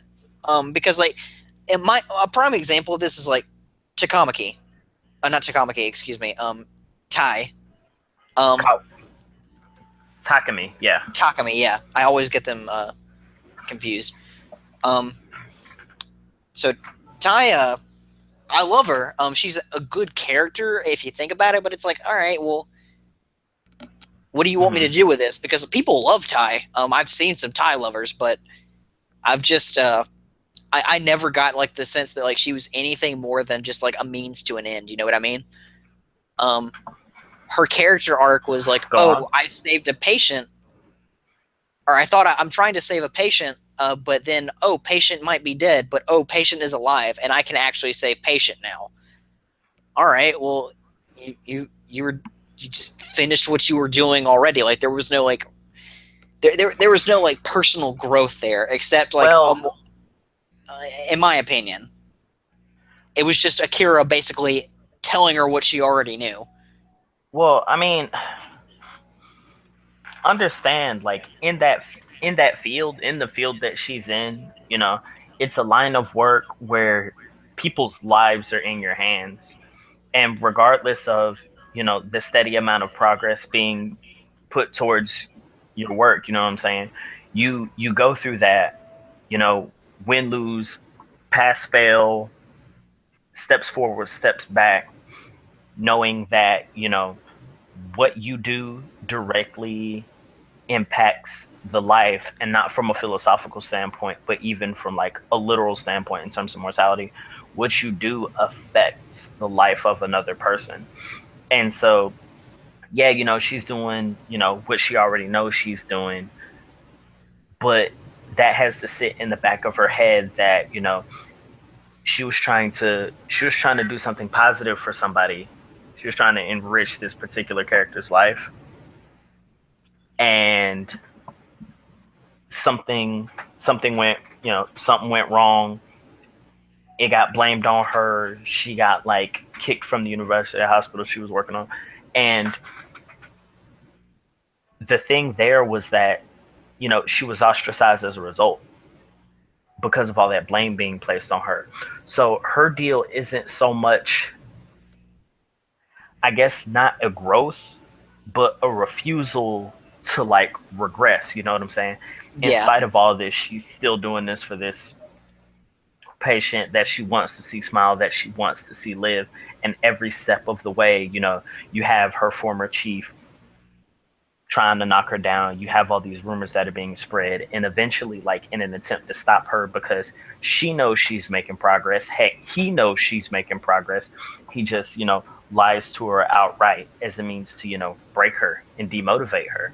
And if Akira hadn't have been there to like, you know, change old dude's heart and help put her right back on the track, then she would have just sat there with it, and then Miwa would have eventually died, and she would have had that to live with. That whole thing of misinformation, almost not that much unlike Futaba's case. And, So I feel you on like, okay, yeah, there was no growth there, but just a matter of strength and relying on somebody. I get that, and I can agree with that now that you put it that way. Yeah. And I have to say, like, some of these social links are really good. Like, I was really interested in Yoshida. Like he was really fun to like do social links. I just enjoy his character. He's speech giving, man, isn't he? Yeah. Maxing him out was a lot of fun, actually, and I enjoyed seeing his character arc. And actually, he was one of the reasons I was kind of like, oh man, when I was getting that like motivation scene at the end of the game. Oh yeah, because you maxed him out, so he showed up in the end. Yeah, he was like, you have to fight, like whatever. You have to fight, like you have to keep on going. Like you can't like young people.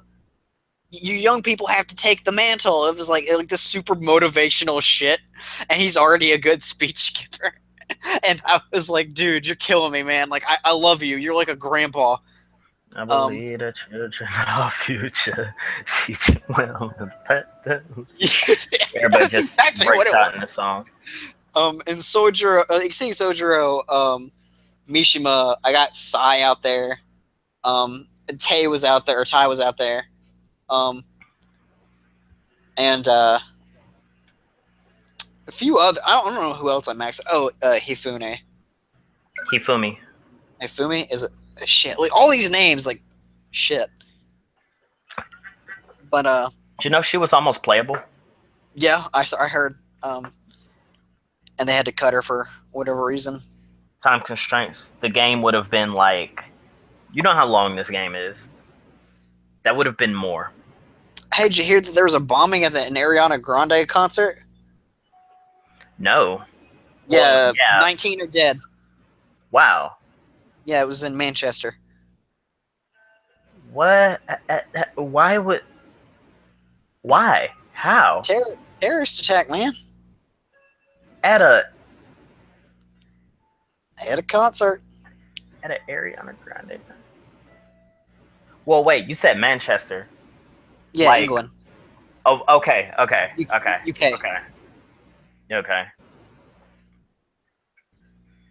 Okay, I see that now. Not that makes it any better, but it makes it more understandable. It doesn't, but knowing where, like, they've been going hard over there. Because there was the stuff that happened, just around last Christmas, and it was either also in UK or in Germany. Yeah, they got like stabbed, like people got stabbed and like hit with vans and stuff earlier. Anyway, instead of talking about terrorism, we're going to talk about mental terrorism. Okay.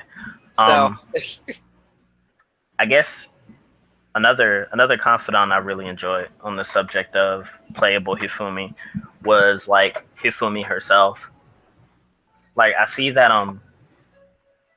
from interacting, I can kind of almost tell that she was meant to serve like some kind of like greater purpose to the team. The additional abilities from the confidant in general were enough to make me be like, okay, Who'd you have on your end game team? Hifumi. Like Yeah. Hifumi saved my team. Like Togo system is the GOAT. Like that goes without saying. Which Being one's able to Togo pull system? people. That Switch the out first on any level? turn. Oh yeah. No, that's the last one. I didn't use that except one time, I think.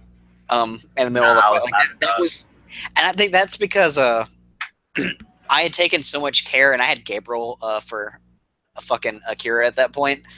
Like I had like picked my team like the best of like what I knew I needed in terms of buffs and like magic coverage and whatnot, and that's why I didn't need to switch out anybody. I think the last person I ended up switching out was I think I switched out on for Morgana because my end team was Akira, Morgana, Makoto, and Haru. And Haru was there as like damage dealer, right? With triple down. Mm-hmm. And then Morgana was there for like magic dealing damage for wind damage, but also as like a healer and like my evasion and accuracy boost, which I could have given to Akira too. But like Akira was already mostly like just physicals and charging up and then buffing like as necessary. But he was mostly defense downs. Like I would throw out like a Rakunda, then I'd charge him, and then I'd use like what's its face, whatever it does, like severe physical damage with Gabriel, and it would do like I think like 2,000 per hit, and it was disgusting. What does severe? I don't know if it's Vorpal Blade or not. I know God Hand is one of them. Vorpal Blade deals severe physical damage to all foes, whereas God Hand is colossal physical damage to one foe. I can pull it up. Hold on. Let me just mute my TV because I don't want it to fucking blow out the mic. Just like that. None of that copyright. Oh shit, the disc isn't in there. I was playing Horizon. Fuck. Got him. I'll be back in a sec. Well, I'll still be here. I'll just be walking and doing something. Do you want me to just? I'm on the Megaton wiki like right now. You want me to? No, it's fine. I need to pull up my final team anyway. I'm gonna look it up anyway. Yeah, you're gonna have to look it up anyway. I don't know. We'll see. But yeah, I really liked my final party team because for Yaldabaoth, jeez, I almost got fucked with Yaldabaoth like one time because I didn't guard when I was supposed to because I think he like faked me out with a guard. You said you were using Gabriel? Yeah. You're on your own. Why? Okay, so not only is Gabriel in a lot of Megami Tensei games, but the wiki doesn't have a stat listing for P5 unless it's the same as in P3, P4, and PQ, in which case I'm pretty sure it was Gabriel. It might have been Michael, but I don't think it was Michael. Pretty sure it was because Gabriel was like level 80 something, like 82. That might have had to have been Michael. Look up the fusion calendar, and that might be able to tell you. Right. But I'm gonna see if I still have that save file because I might have saved over it. Okay. Well,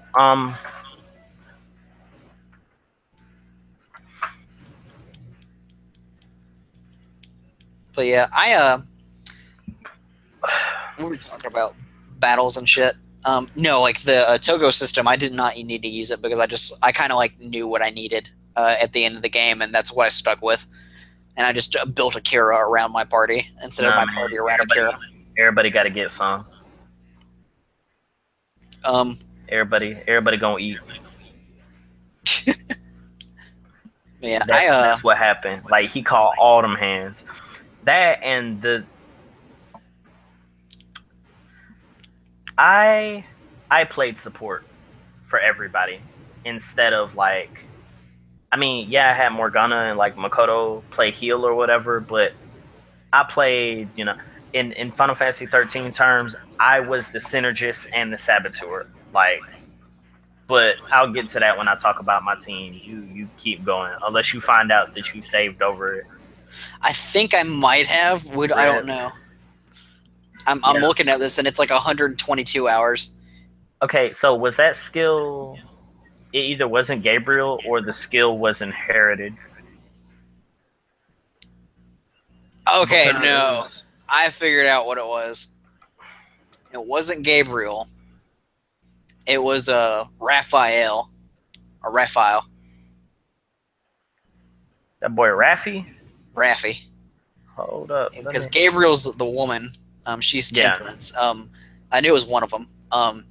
So yeah. Oh, I'm looking at a file where, like, right before I went into Mementos, for the final day. Well, let me tell you. It's not completely accurate, but it's close. I ate that boss rush up.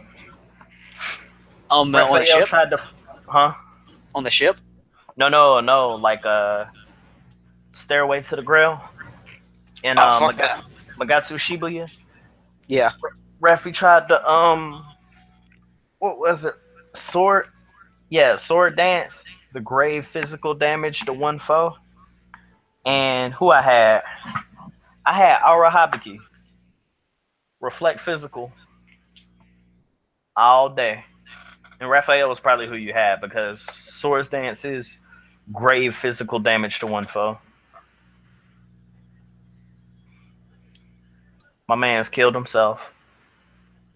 Similar with Divine Judgment, and I would just I would go to Arahabiki and Maraka Karn over Haru because for whatever reason, all the mini bosses like love to hit Haru. She was just aggroing like nobody's business. Yeah, it was kind of disgusting. I noticed that too in my playthrough. It looks like this is I didn't save over it. Well, I did, but this is 3/19. It's in March. It's when the game's about to end. I saved over it. So that's what mine is. Here is my persona list. I had a Siegfried out as like the standard like null physical. I had Raphael for like severe damage using. Mm-hmm. So he had Arms Master. He had Swords Dance. That's what it was. Sword Dance. Colossal damage to one foe, and then had Vorpal Blade for severe damage. To everybody, he had Heat Riser, which was good for Akira. He had Charge, and then he had Deikaja just for good measure, and also Grow 3 and Adverse Resolve just in case. I had for Moon Sandalphon, Sandophon, whatever the fuck you say that for. Never used that, but that was just in case. I had Tower for Seth, that final thing you had to fuse for the twins. I still have that. The Seth with high counter? Yeah, that's still good. That was frustrating because I had the high counter skill card the entire time and I didn't know until like the last opportunity I got to talk to the twins before like everything hit the fan. Yeah, I maxed them out, but it was a little upsetting. I cheated. I just looked it up. Well, I mean, I already looked it up and knew how to do it. They said fuse Seth and give him the skill card. I just didn't know I had the skill card already. Yeah, I was watching out for like because they told me like what day the mission started and like what mission you could get it from, and I was like, all right, and I got it, and I was like, all right, I can max this out now. I had a Dionysus on full. I actually used him a lot. Because he had Dionysus without Dia. Exactly. Because I gave him a. He actually had a lot of elemental coverage because he got a Maragadine, he had Amarita Shower, Cyodine, Mazionga, Makoga, Maiga, and then he had Speedmaster, so basically he had a speed boost, and he went first every turn. And then he had Thermopylae, just in case. And then Baphomet for Devil, which I'm not really sure why I kept him, but I did. I had Oberon with Maziodyne, and then Heatwave and Cyodyne and Cywall. There's Gabriel. I never used her. Sybil. I think Sybil was there for. Yes, she had Salvation and Bless Amp. And then I had Cert that I used for like high fire damage and Miracle Punch. Yeah, so I think out of those personas, I used maybe like 4. Because you don't really need much after the fact. Let's see. But moving on to like our next topic. Whoa. I didn't tell you my team. Oh, go ahead. Thought we're exchanging teams here. Is that fucking Pokemon? Yeah, it is. Alright, so last minute MVP, that boy Vishnu. Oh yeah. Tall at level 90 with the Vorpal Blade, Vacuum Wave, Riot Gun, which you already know Arsene's getting that next go round. Ollie Dance, which automatically reduces the accuracy of an attacking foe by half. Yeah, that's a great move. Yeah. And then he had the Vacuum Wave with Wind Amp. Repel fire because he's weak to fire. That was inherited. I was like, sure, why not? Charge. And then Megidolaon. I never used the Mega skills at this time.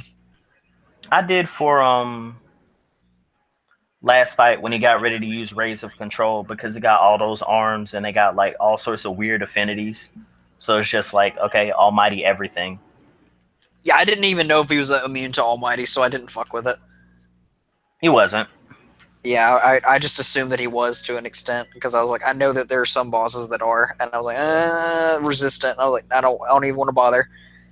I think I ended up. Go ahead. The toot. Go ahead. You ended up with what now? I ended up using triple down on all of his arms, and the ones that weren't immune to physicals or like deflected, Gun? Yeah, or to gun, they just died because Haru was that broken at that point with triple down. Oh yeah. And then I used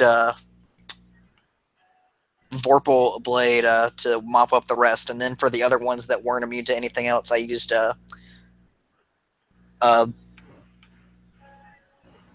Garudyne or Magarudyne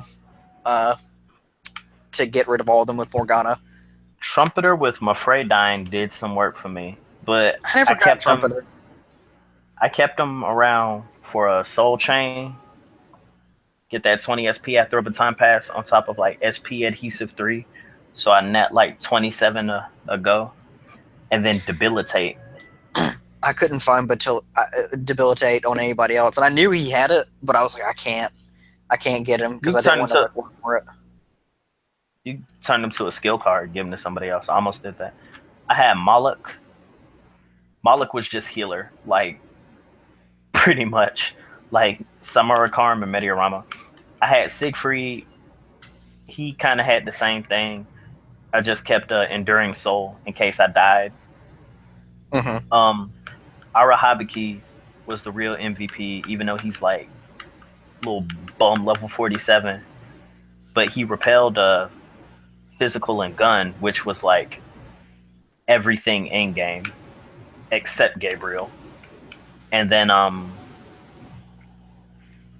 Maraka Karn, Heat Riser, Charge, Masaku Kaja, and Spirit Drain. Thanatos Picora. Yeah, also, I I didn't want to use any DLC Oh, I did. personas. I didn't care. I would keep the Picaros and then like feed the regular ones to everything else or the Arsene. Like I fed Thanatos Picaro. No, I fed Vanilla Thanatos to Arsene so he can get my Aegon. My Aegon. Ariadne Picaro's the goat though. Like Beast Weaver with the colossal damage. And then she had evade physical, which kicked in like every time. And she's like 90% on miracle punches. I don't think I've missed a crit like that often with her at all. Yeah, I heard that if you get like App Pupil and then Miracle Punch, like the game becomes like stupid easy. Yeah. Which, yeah. That's why I didn't use any DLC personas. I don't like using them because I feel like they break it a little bit. Oh, and they do. Messiah is disgusting. Well, I ain't go that far. I got Thanatos, Ariadne, and then Magatsu Izanagi. Matter of fact, the Picaro is still on my team, and I kept him around for Magatsu Mandala, and because he has Ghastly Whale, and Lord knows I want to get that. I want to get that combo off. I want to make a bunch of people scared, and I just want to kill them all with Ghastly Whale. But I still have Arsene, but he's got like a bunch of little stuff. He kept my Aegon from Thanatos, and then he's got Soul Chain, but I'm gonna be working on him next go around. Yeah, I don't want to do that.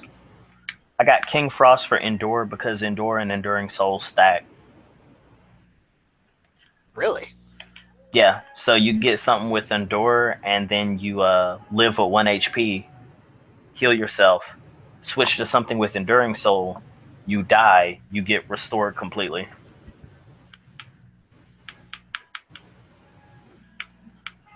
I have Throne, and I really don't know why.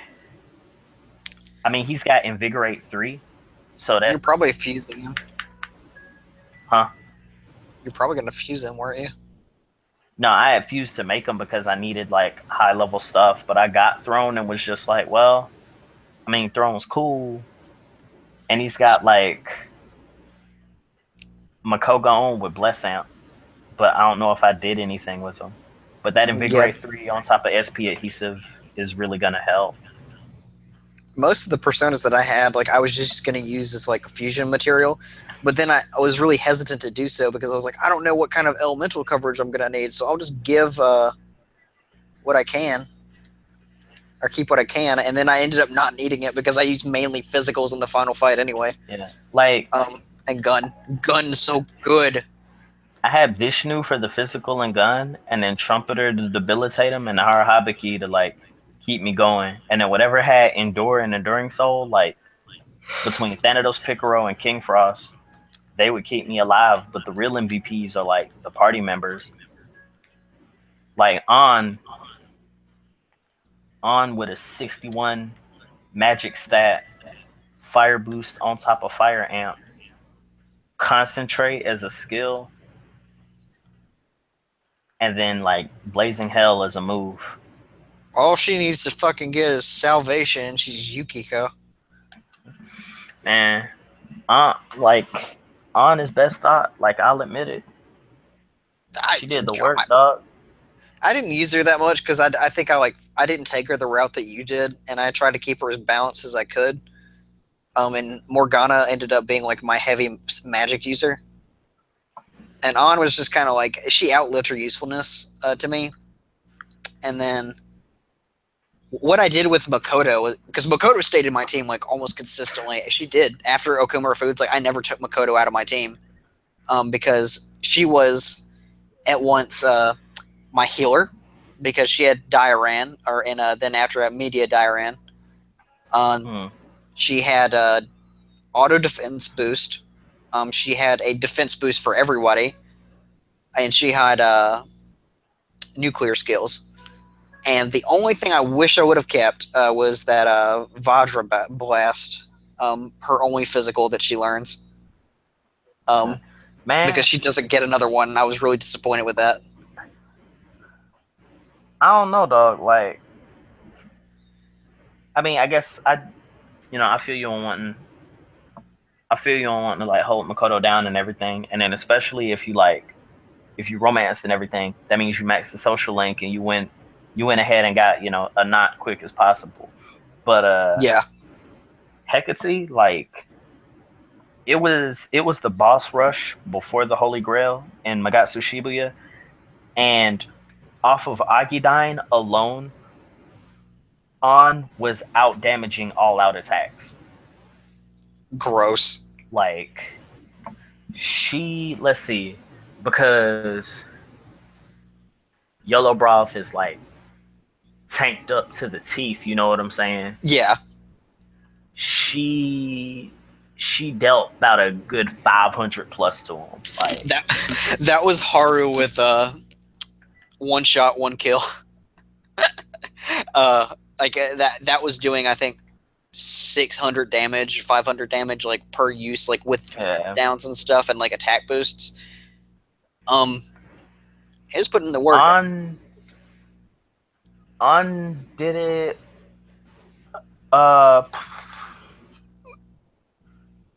On did it with concentrate, but before attack boosts.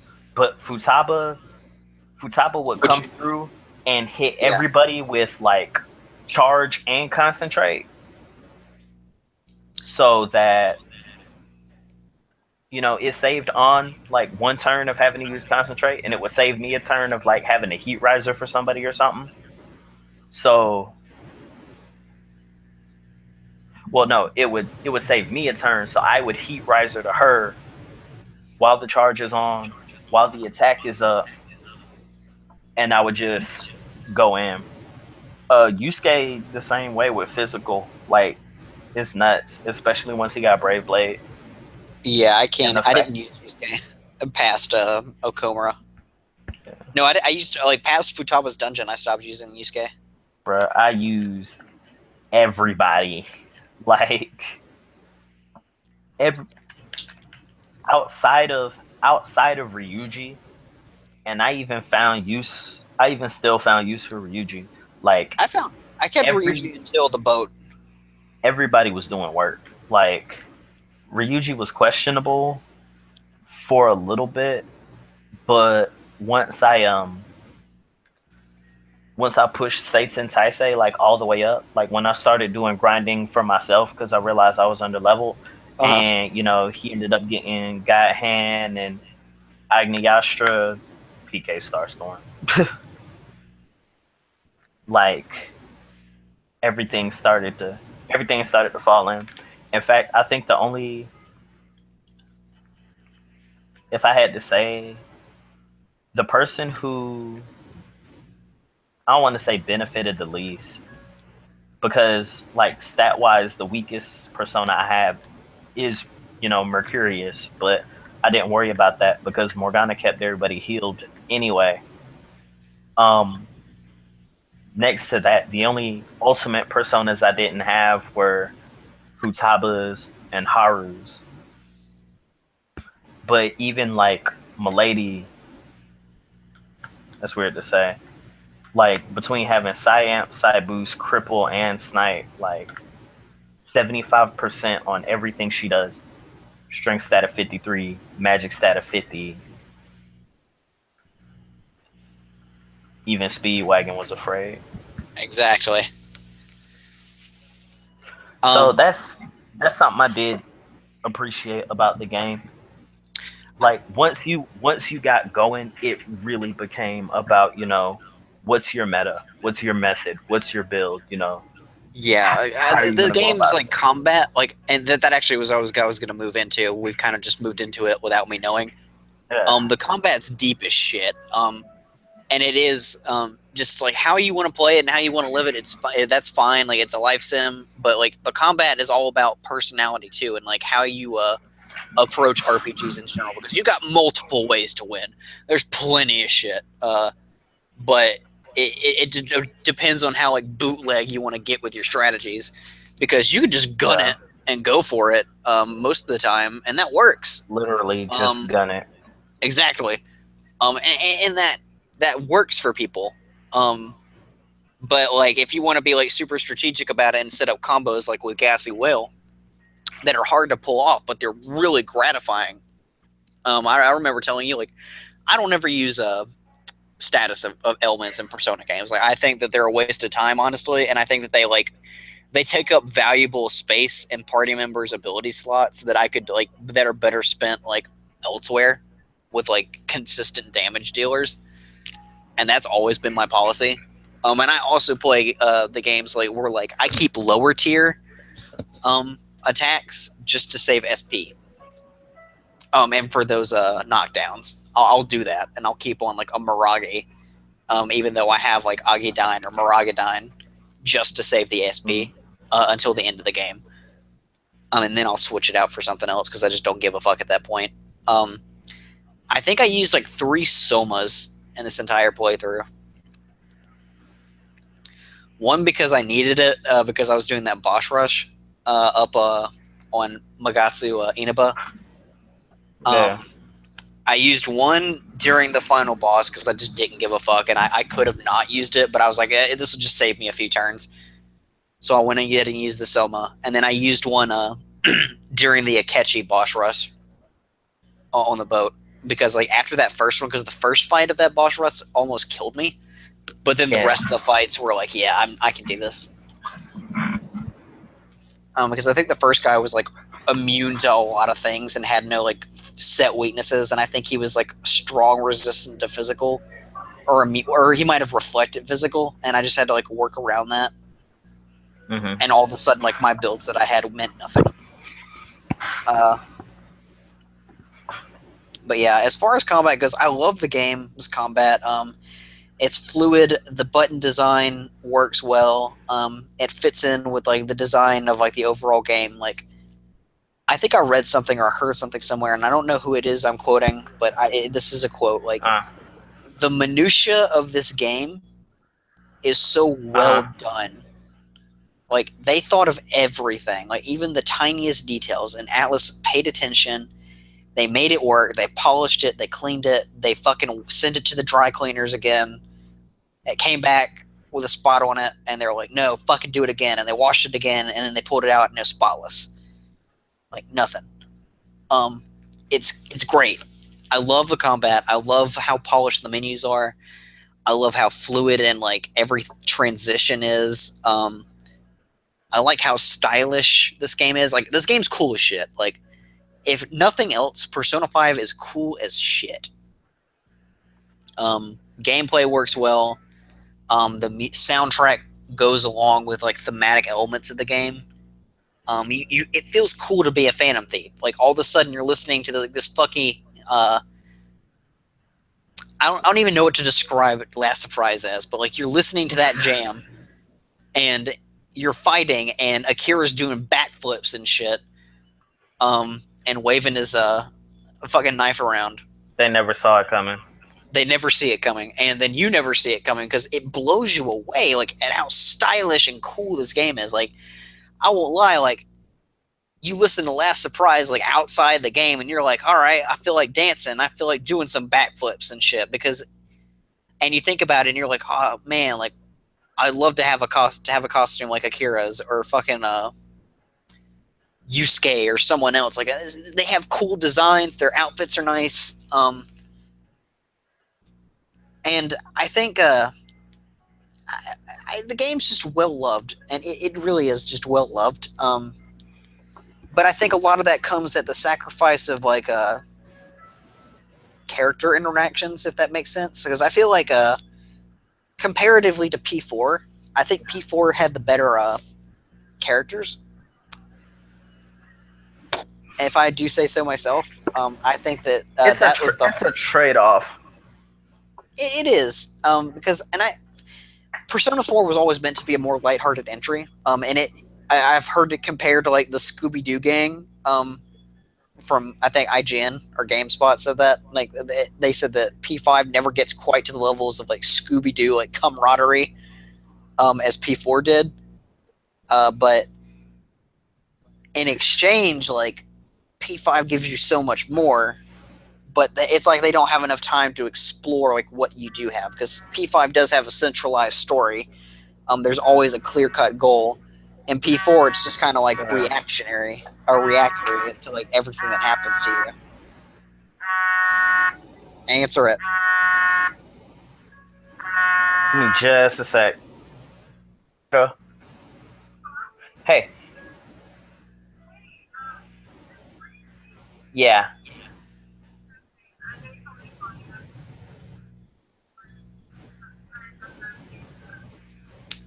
Yeah. It's okay, folks.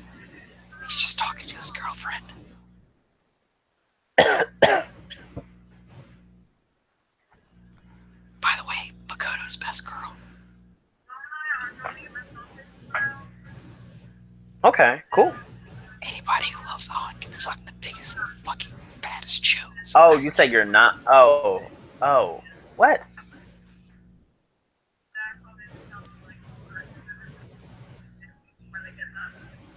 Rip.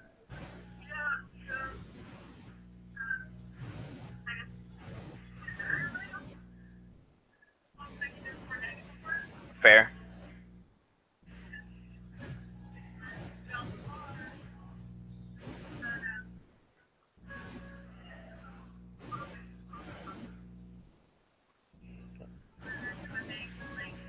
Okay. All right.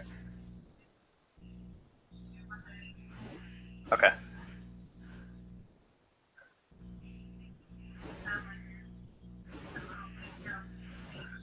Yeah. Oh well. I love you too. Okay. Bye.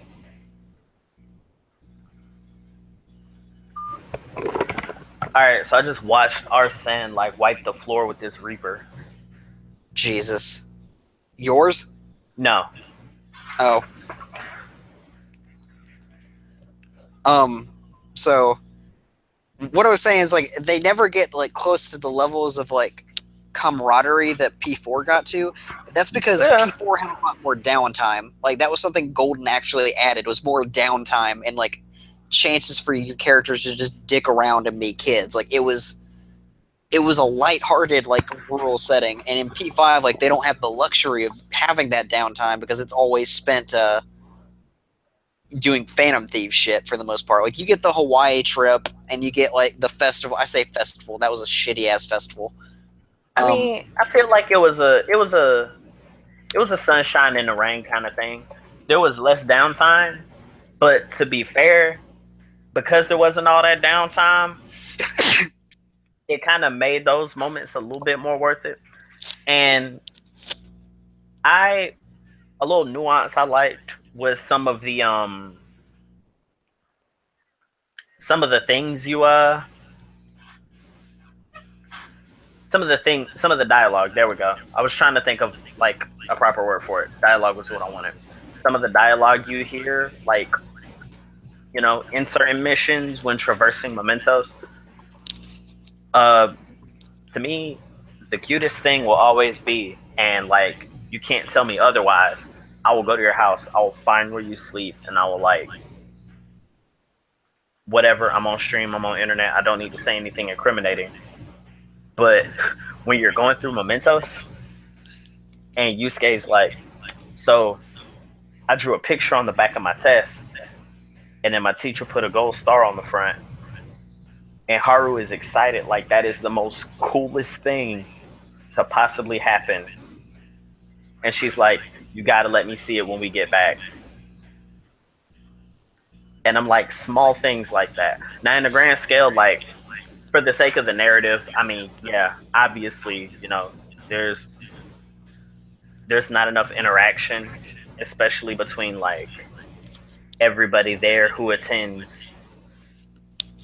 Like, there's not enough interaction, especially for the characters who don't attend Shujin, because, you know, that's less Yusuke. And, you know, that's a little bit less Futaba, but, you know, she's at the house, so it's whatever. But it's almost like if you're not in that If you're not in Phantom Thief mode, like, you're not getting these characters together. That's the thing. Yeah. If you're not in that Kamoshida group, then everything outside of business kind of suffers. Because, I mean, you see An and Ryuji at school, you see Like, Futaba when you go home, but even Makoto, who's there, is like always busy because, you know, student council president. And trying to, like, sneak up on people who they think are hosting a host club. People who aren't in their business. I hated Makoto when I first saw her. I don't know, man. I liked her. I was interested. I mean, obviously she grew on me because I don't hate her now. Yeah. In fact, I like, you know, respect her a lot as a character. Her struggle is real. Her struggle, in a sense, is my struggle. But no, when I first saw her, I thought she couldn't leave well enough alone. I was like, you gotta get up out of here with all that. I thought it was really funny because she's like, the first time I saw her, she's like, well, shit, like, what do you want me to do about it? Because the principal's asking her to, like, hold a separate investigation. She's like, fucking really? And that was my whole attitude. Because, like, every time I saw her, I was just like, she doesn't want to do it. It's fine. And she's like, that was her attitude for a while. And she just would come up to Akira during, like, the morning subway ride. She'd be like, oh, so, hey, I hear the Phantom Thieves haven't been active lately. What do you think about that, mister? And you're just like, I don't know. And she's like, fuck. Like, I thought that was fucking hilarious. Yeah. And then I actually got more to her character. I was like, oh, but poor baby, I need to protect you.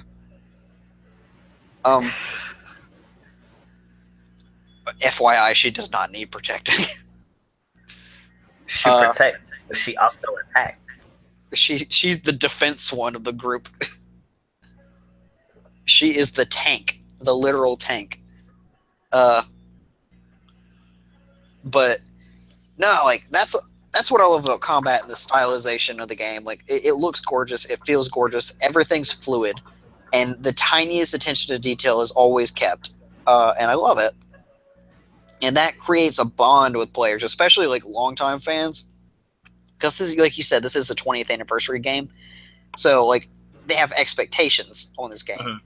Plenty of expectations for returning fans. And they delivered. Whoa, and there.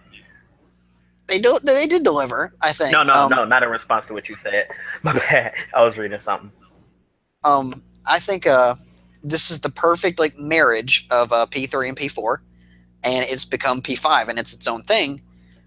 But I will say, and this is my biggest argument for Persona as a whole, and, like, this goes into, like, what I want to talk about later on.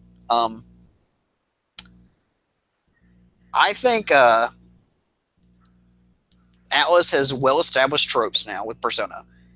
The fact that I could guess, like, the flow of the narrative so easily throughout the game because I had played 2 Personas before speaks volumes about what they've done. It's become a staple, but it works. And I think, and this is my opinion, guys, so this is the last game that they can do that with. If they use the same formula again, like, the last game Hashino is on, so exactly. And I thought about that too. I was like, that's a good thing in a sense because they have to strike out now, which is what the series needs. Because if they use the same formula again and they just try and make another Persona 5, but, like, with a few major differences, with more guns, it won't work. And I think people react negatively to the game. Because I think Persona has become everything that Persona up to this point could have been. Now they've got to strike out in new directions and figure out how they can push Persona as a franchise into the future. And we'll talk about how they can do that later in the discussion. Not too long, because we've been going on for about 2 hours now. Yep. But I do want to discuss that, like, what they can do to improve. How do you feel about the story as a whole for the game? I think the theme and everything is really well put together. I like this take. Now, I will say that, okay, yeah, there's kind of been a bit of a recurring theme, albeit not directly. You know what I mean? Because, my bad. Okay, obviously they're not all the same. but you have a mystery surrounding. A particular phenomenon. Say what? It's like a mystery surrounding a particular phenomenon. Yeah, a Like particular you've got phenomenon. the dark hour, and Yeah. then 4 you've got the midnight channel, and then this one you've got the fucking metaverse. Yeah. People trying to discover the root of psychotic breakdowns, the root of a series of serial killings and Inaba, apathy syndrome and the dark hour. So And then it ends up being. Go ahead. It definitely fits a theme. I think this is by far the most extravagant iteration of that theme. You know what I'm saying? Yeah, Not straying away from it is what keeps it familiar, while also at the same time being like, okay, let's try some things we haven't tried before. But also mind you, this is a 20th anniversary game. Let's try some things we haven't had in a while. Like Gun. Let's keep going. Yeah. I mean, obviously that has nothing to do with the story, but as far as the story, you have all these characters that come about as victims of circumstance, victims of oppression, whether it be from like stigma, academic superiors, things of that sort. And let's just break free of that. Let's just break everything. And honestly, like, I'm about that. I haven't. It's weird. I don't think I've played a game, a JRPG no less. I may have played a game, but not necessarily a JRPG that's just like, hey, let's take this structure upon which everything is built on, and we'll just throw it away. Yeah, it's like this real chaotic good kind of feel. I like the progression that. My bad. I'm about to close out. It's okay. I like the progression that everyone just kind of makes throughout the story. Like Ryuji and his leg, and just his outlook on him. On on makes no progress whatsoever, but well, I mean, there's the whole arc covering Shiho and the motivations behind her friends and everything. But outside of that, On makes no progress whatsoever. But by God, her acting gets better. I mentioned Futaba's. We talked about Makoto's. Even Haru on the grounds of standing up for herself. Yosuke. Why do I keep saying Yosuke? Because it's Yosuke. Yusuke. Yeah. He's Yusuke in here. finding He's like the source. Spirit. Yusuke finding like the source and passion behind like his art, thing he loves to do the most, and so on and so forth between the confidants. There's a lot more people involved, and it's weird. As somebody who hates like big groups of people and crowds, I love like a large cast. So like all these turn of events that in turn affect everybody around you and everyone else in turn, especially in the end when everybody like moves to bail you out of jail. You know that reciprocated effect, because I mean, you see that happen in Persona, because the bonds you make with everybody and all that. They help you build stronger personas that help you traverse the dungeons, which in turn help you save Japan or the world or whatever. But seeing that happen outside of the context of combat, it's like the bonds I forged with all these people help enrich their lives. And yeah, while it also helps me grant power in the form of personas, seeing everybody come together to like genuinely do something for Akira, the metaverse, without the needs of the supernatural, unless you want to count Morgana, is just it's a nice touch on that. It's an example of it being Persona without it directly having to be Persona, which I think is something that Hashino threw in working on Catherine. can agree with that. I haven't played Catherine yet. I need to. I have it downloaded. But I think, like you were saying, that there's always an overlying theme in Persona games, and that's usually like how people want to forget. Like people want to like ease their own pain and suffering, and P3 is like everyone wants to die. Like that's the ultimate wish of humanity. And P4 was like everybody wants to ignore the truth, and they'd rather live like an easy life full of lies. And this one is people would rather have their freedom taken away from them and just not have to make any choices or responsibility because it's scary, because life is hard. And they'd rather just not take any responsibility for their actions. And it's the same thing. It's like how, like, that ongoing, like, thematic, like, battle. Like, I don't know the details, and please don't remind me because I'm playing the old games, but, like, I know that Philemon, like, struck a deal with someone that's like, hey, I bet humanity will, like, help itself, and the other person's like, hey, I bet humanity will fuck itself. And it's always that like ongoing push and pull of like, hey, humanity's constantly trying to wish for its own destruction, but is that really what it wants? And is that the right path? Is that the correct path? And I think that was what was so hey, I got my driver's license. Hey, I'm getting mine too. Hey, I doubt it. And I think that's like what's so jarring about like the fake Igor in here is like when you first see like he's like there's no hope for humanity, like it's over. I was like, what the fuck? I was like, Igor, like, you mean for real, man? Like you've literally helped out like I don't know like 5 different kids save the world in the past. Like you just gonna quit now? Is it that bad at this point? Because I was thinking, I was like, oh, something's wrong. Like not with Igor, but I was like, he knows something's wrong. But then it turned out that he was evil, and I was like, all right, well, that explains it. But totally. So that's a recurring theme, and I think you're right though about like, I think that anti-villain or not, and that anti-hero thing that they're doing here, it works well because I think everybody wants to play the villain a little bit inside. Like everybody has like that secret side or facet to their personality, their personas, if you will.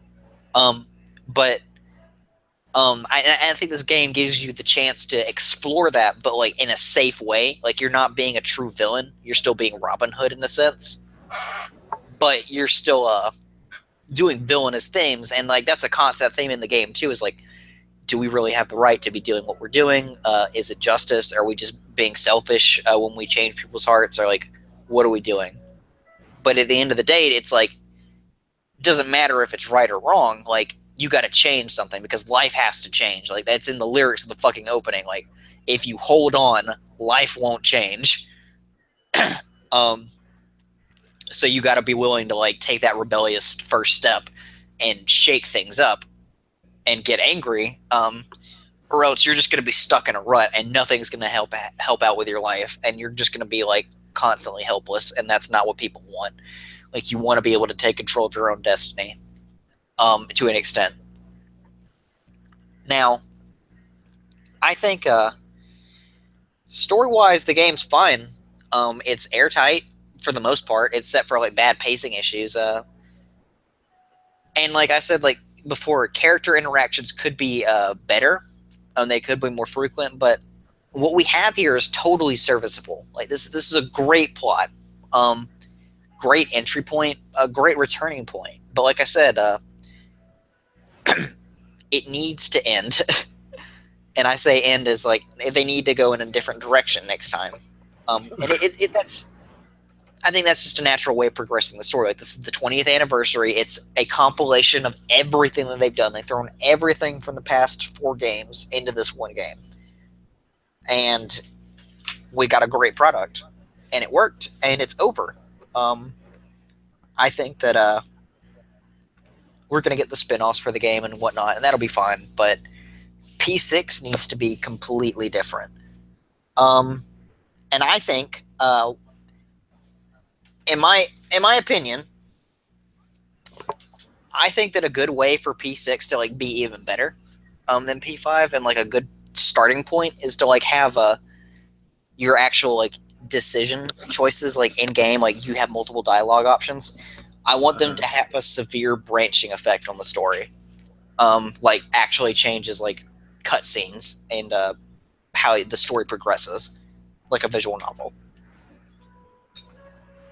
I want a more engaging.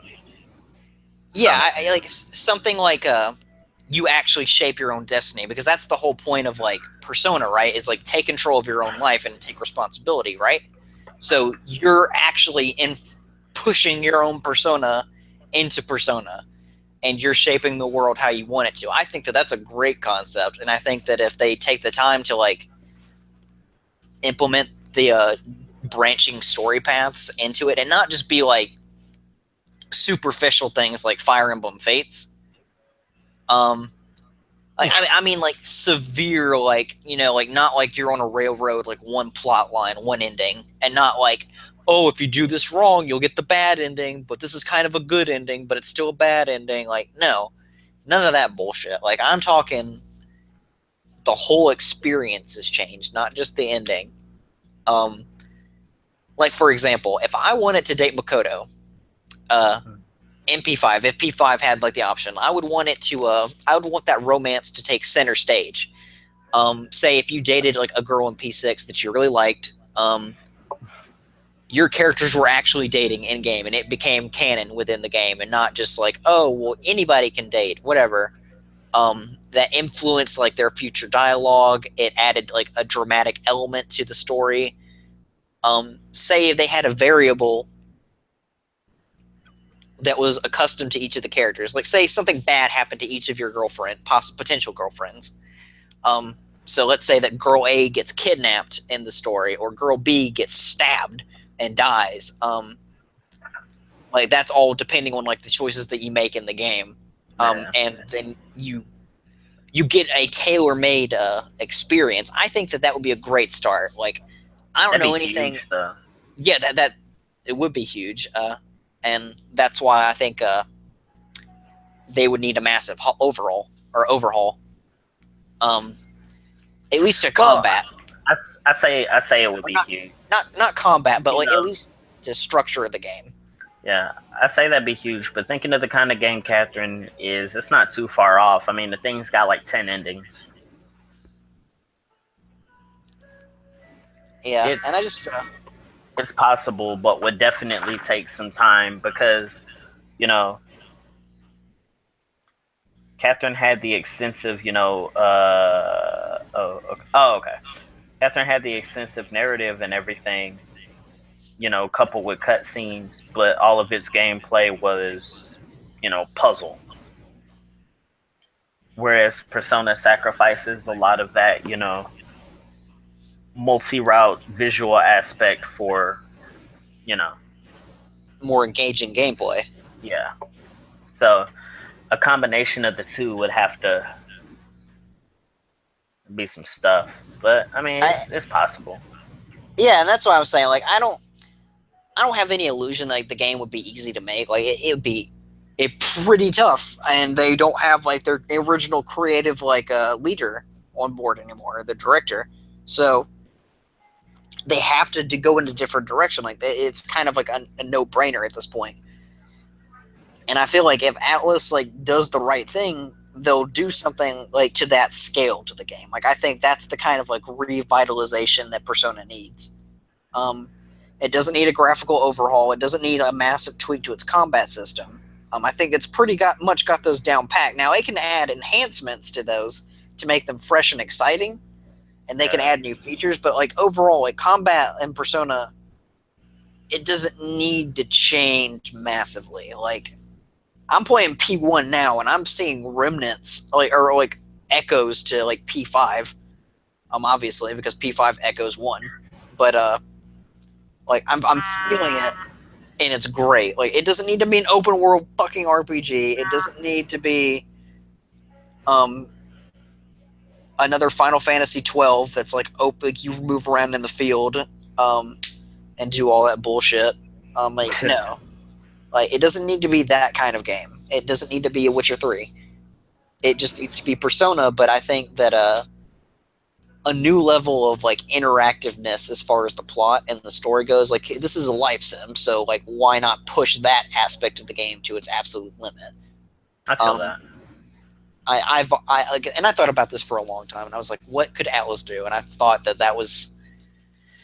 I thought that was a good start, and whether or not it's realistic is up to them. But Atlas, if you want any, if you want to credit me in the next game and send me some royalties, that'd be cool. But you heard it here first, folks. Branching story paths.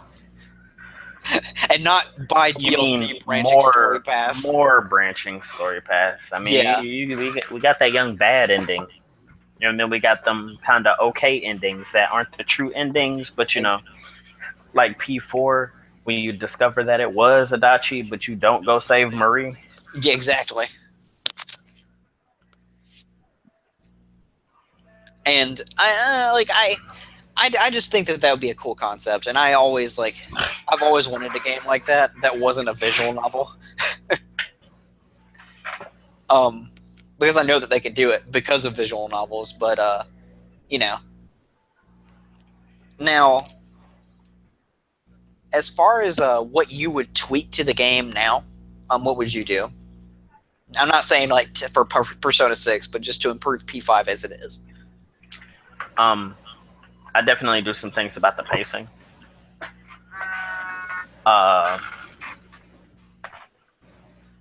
Something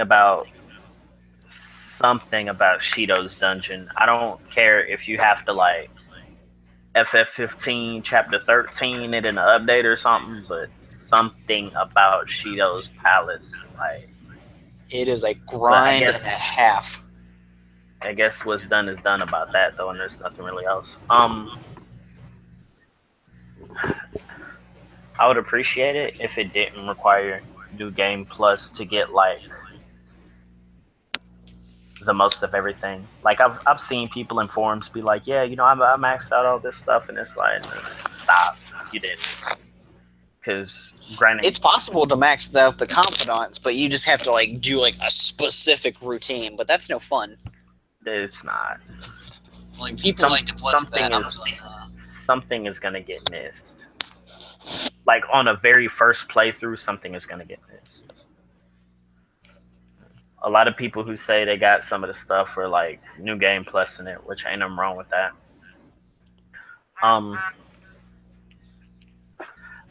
I wouldn't change this game because, good lord, that would mean stuff to change for the next one.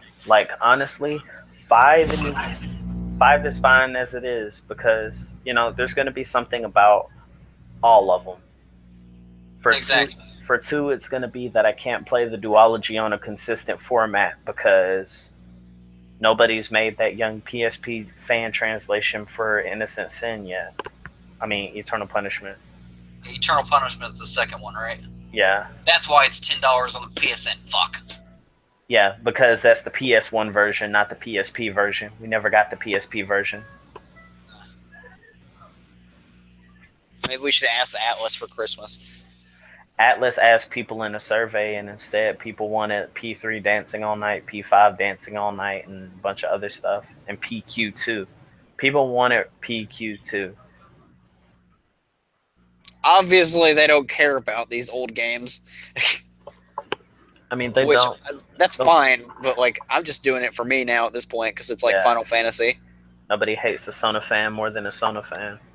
I remember playing. Go ahead.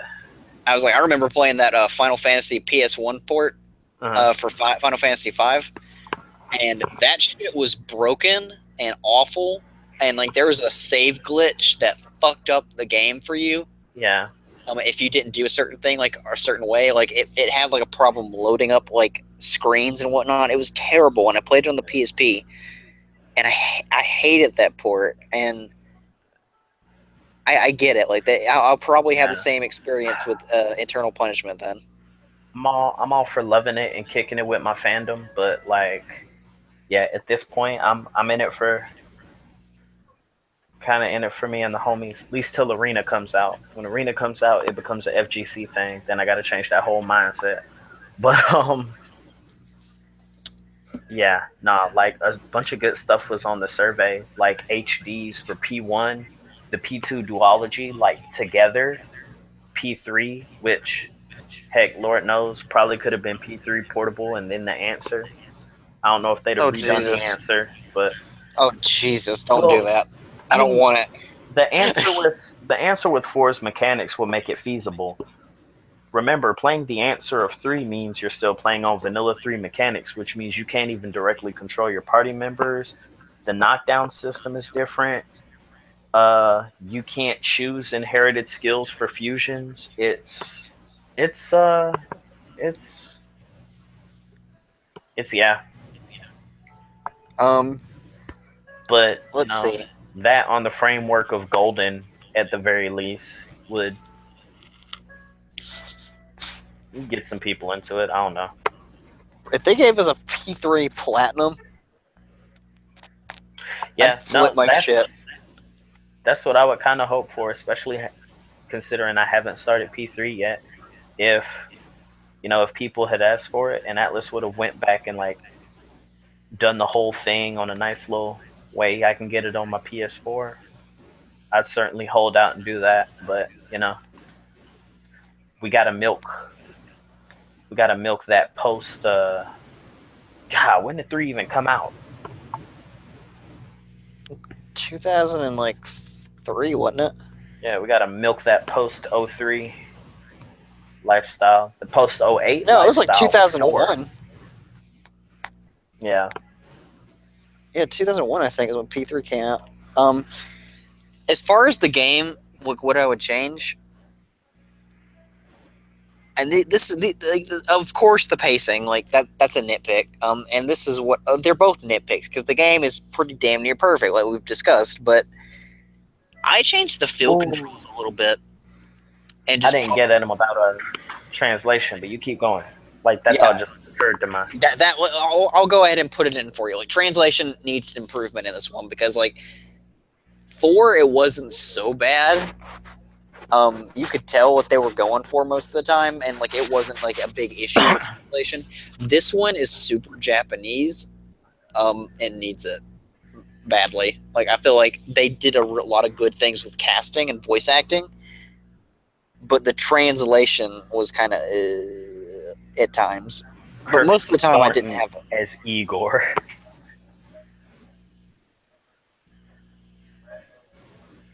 Is that really Kirk Thornton? That's Kirk Thornton. Is that Syx? That is Shadow the Hedgehog. Yes. Oh my fuck.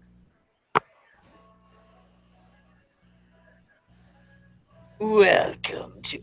He doesn't even sound the same there. When OG Igor comes back out, like his voice is still different. Well, Kirk Thornton as like P5, like Igor, not Igor Jones. Wait, Kurt Thornton was OG Igor, not or Igor Jones? Yeah. Okay, OG. because I know Jiraiya's Igor Jones. Yeah, Jiraiya's Igor Jones. Kirk Thornton is OG Igor in P5 because I guess they just didn't call up old dude from P4 at all. They were probably like, well, they Japanese voice actors changed, so we might as well just Yeah. do it to keep an odd sense of continuity that doesn't need to exist in the English version. But anyway, what I would change would be field controls, because I won't lie, like some of those like button timing, if you're like in the field and trying to press X and it doesn't register, or you have to like get a certain way in front of something That's to make it break. work, that'll fuck you if you're in a time limit like in Okuma Foods. Yeah. And also if you're jumping from like cover to cover and suddenly the camera just fucks you, or like you jump to the wrong place and you jump right in front of an enemy and then get ambushed and then get killed, which has happened to me. Oh yeah, no, that's booty, and that shouldn't happen in that game, but it does, and that's probably the biggest thing that I change is like occupational hazard of the worst kind. Yeah, it's like the fluidity of jumping from cover to cover. I would change like how field controls respond in general. Because they're kind of like mushy. Like even when you run and stuff, like the field control is mushy. Like I like the idea of like holding down the X button to like do all of your quick time events like automatically, but also at the same time that takes away like an element of feeling cool and like uh I guess professional with your button presses and timing. Um, but yeah, I think that's really the only two nitpicks I have as far as like game design. Combat's fine.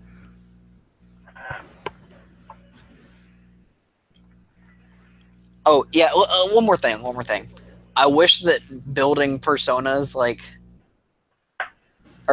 registering personas and taking them on when they're a higher level within you. I need that money cost to be lower.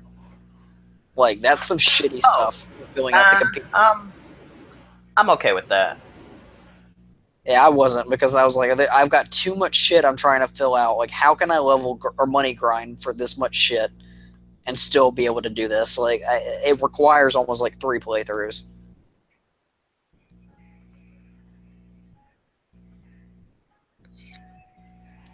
Um, let's see. How do you think this stacks up with other entries in the series and RPGs in general? It it's certainly gonna like it's certainly gonna be a definitely a RPG for its time. Like I feel that 5 is gonna be one of those you know because it's done so much. Now I give credit where credit is due. It's done so much like through calling on through calling upon like facets from earlier entries in the series. But I think when you go back and you look at RPGs like a few years from now, you're gonna be like, you know, the the Persona series or maybe even the SMT series. I don't know. Depends on what this SMT on the Switch we're getting is gonna look like. But the Persona series definitely made a mark when P5 dropped, and it probably, while it probably won't do anything pivotal outside of like garner some popularity for the series to come. And I don't say it like that to mean like P5 isn't good, but P3 P3 made Persona into what it is today because it was a different approach from 1 and 2 and was kind of that thing that further further thickened the gap between Persona and like the rest of Megami Tensei. Because even when playing like the earlier 2 games, it was still kind of evident. You could still kind of see it. But 3 came out, made that change, and then they went and like remade 1 and 2 to further accommodate it. Like Yeah, 3 kind of set their standard. 5 5 will be that thing that, wow, this sold a lot. This put a lot of people onto the hype. This was that, this was that thing. And that'll definitely serve as a really good monument of like one of Hashino's last Persona related works. Don't know if he'll come back or not, but as of right now, like that is definitely a really good send off, and it'll give Persona the leverage and kind of set the bar for the series to kind of want to go further, experiment. yeah, experiment and go further in the future. It'll put whoever they put next in charge, whether they like grab somebody from Devil Summoner or you know Double Survivor or whatever, or whether they get somebody new altogether out of P Studio. Regardless of who, it'll definitely motivate them to kind of want to take the series to new bounds, and not just with its RPGs, but with its spin-offs and marketing. Like, if I had to, I want to find something to compare it to. I guess like a I guess in terms of Zelda, and anybody who listens to this later will probably be like he's wrong, whatever. But kind of like a whole Twilight Princess deal, because people absolutely like. There are people who absolutely love Twilight Princess, and Twilight Princess will definitely. Well, not even that. Twilight Princess didn't rise to like hella high popularity, but let's see, Final Fantasy terms, I guess. 7 No, not 7. or not 6, certainly. Not 7. Maybe like 12. Is that the kind of example you're going for? Like people love it or they hate it? No, something that something that gained the series like a significant amount of popularity and is a widely accepted game. Not necessarily a game 4. that's okay, yeah, 4. Not necessarily the thing that made it what it is, but something that, really kind of put people on to what it is. You know what I mean? That's 4. And that's Yeah. absolutely 4. Yeah. 6, I think. Well, 6 didn't set the standard. 6 was like the end of a golden age of Final Fantasy, and I think 7 kind of like set the standard for like the new modern era. Yeah. Yeah. 7 and P3, you know what I mean? Yeah. I think, jeez, in terms of like comparing it to other RPGs and then like anything like other like Persona games in the series, like we've said it before, it's the like it's like the godchild or like the golden child of like all 4 entries into the series, 5 if you count like the 2 P2s, but 6. 6, excuse me. 1, the 2 P2s, and then 3, 4, 5. Well, I didn't count 5 since 5 is Oh, the result of like the other 5. Yeah, okay, I got you. Now, it's a combination of all of them, and it's the result of like years of work and dedication into the field and whatnot, or the game. I mean, the series, whatever you want to say, but Yeah. As an RPG, like I think it's safe to say, and I've said this earlier in the stream, like top 5 easy for me. I think this is one of the new Final Fantasy VI's. Like people always point to like, what are the best games of all time? Like I have the cover, the Game Informer. They list and their top like RPGs of all time. Talk about that. Well, I want to because like this always happens whenever someone makes like a top 100 or whatever. God. And I knew what it was going to be before I even looked at it. So top 3 games for Game Informer are RPGs are Chrono Trigger for number 3, Final Fantasy VI for number 2, and then Skyrim for number 1. And I think it might have been IGN.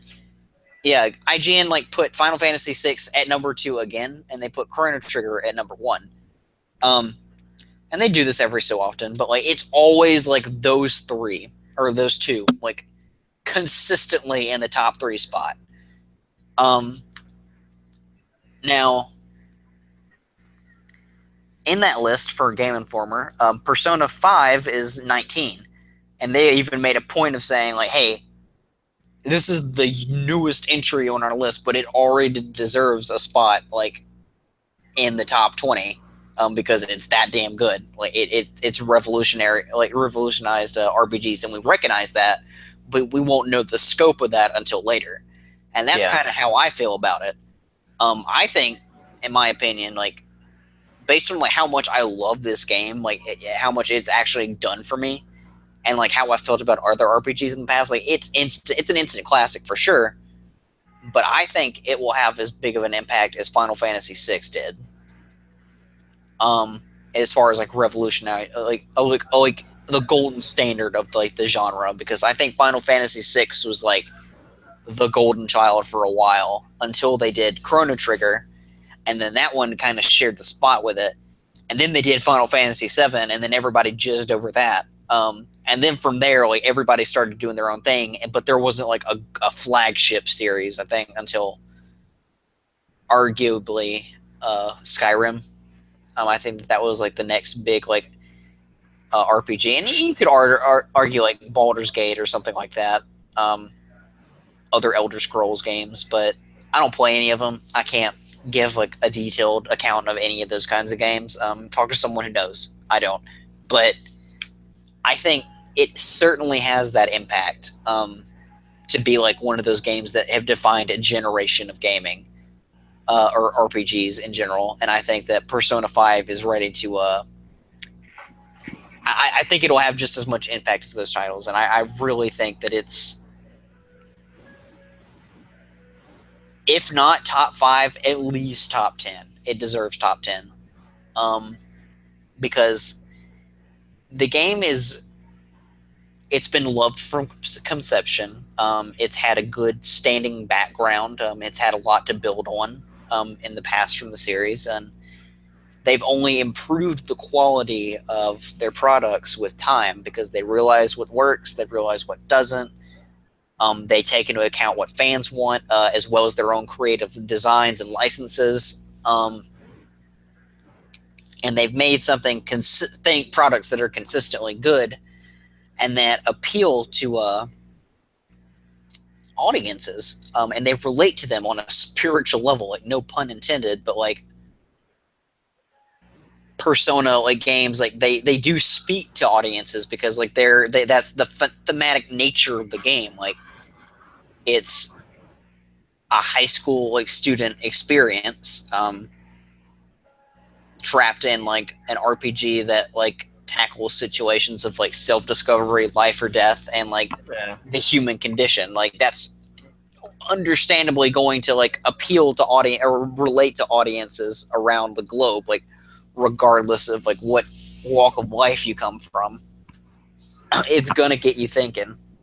And I think that anything with that kind of like ability to bring people together like under like a single like concept or thought of train of thought, and to like unite people around the world in that kind of sense, and to just capture like a wide audience like that, like I think that that's something that has that kind of staying power deserves to have that much influence, and it deserves to be praised. Do I think it's like in the same league as Witcher 3? Yes. Do I think it's exactly like Witcher 3? Hell no. Obviously. And they both have their own, obviously, but they both have their own merits, and they do things their own way, which is how games should be. Let games be their own thing, and I think that, like, and that's what I was saying before, like with the formula thing, like they need to let their games stay their own thing. Like, don't make it too formulaic because then it becomes lazy. Don't try and copy someone else's achievements like Final Fantasy did. And when they churned out 15, and try and emulate that, because then it just looks cheap after a while because it doesn't have its own personal identity. It's trying to be too many different things at once, and then you fail to like get it out on time, and it ends up being like whatever. Like that's the danger. But that's also the lesson, I think. Final Fantasy 15 had the potential to be its own thing, but I think in a rush to make sales, I think in a rush to like make revitalize the franchise, and they were worried about like alienating new audiences or like, and they just said fuck it to like old time, like long standing fans, and they told them like get over it, you've got Final Fantasy disease. Like that was a great article. Persona 5's done the opposite. They said, you know what, like we're going to cater to like the people that have known the series for a long time, but we also know that what we have is going to still draw in new people because our products have that much pull in the market, and we know that it has a lasting impact on audiences, and that word of mouth will spread. Yeah, I haven't seen any advertising for P5. besides like ads on Facebook. Yeah. And yet it's like top of the charts. People fucking know about it. They hear about it. I talked to a guy the other day that was like, "Oh, about Persona 5," and he's like, "I can't do it, man." Like, I never talked to him about games, but he knew about it, and he's like, "I just can't do it." So it's made a name for itself, just by being high quality, not because like, well, Atlas has a good reputation, but like, it's not just Atlas's reputation; it's the game's own merit. And that's how games should be made. So it'll stay around for a long time. And last thing, final verdict, George. What would you give this game? I give it that young 9. 9 out of 10. 9 out of 10. 9 out of 10. 9 out of 10. It was 10 out of 10. It was a journey, definitely. But you know, some of the issues I had with it can just simply be remedied by taking my time with the game, because I was trying to push through it before everyone around me did. So, the experience didn't get sullied for me. But, I can definitely see myself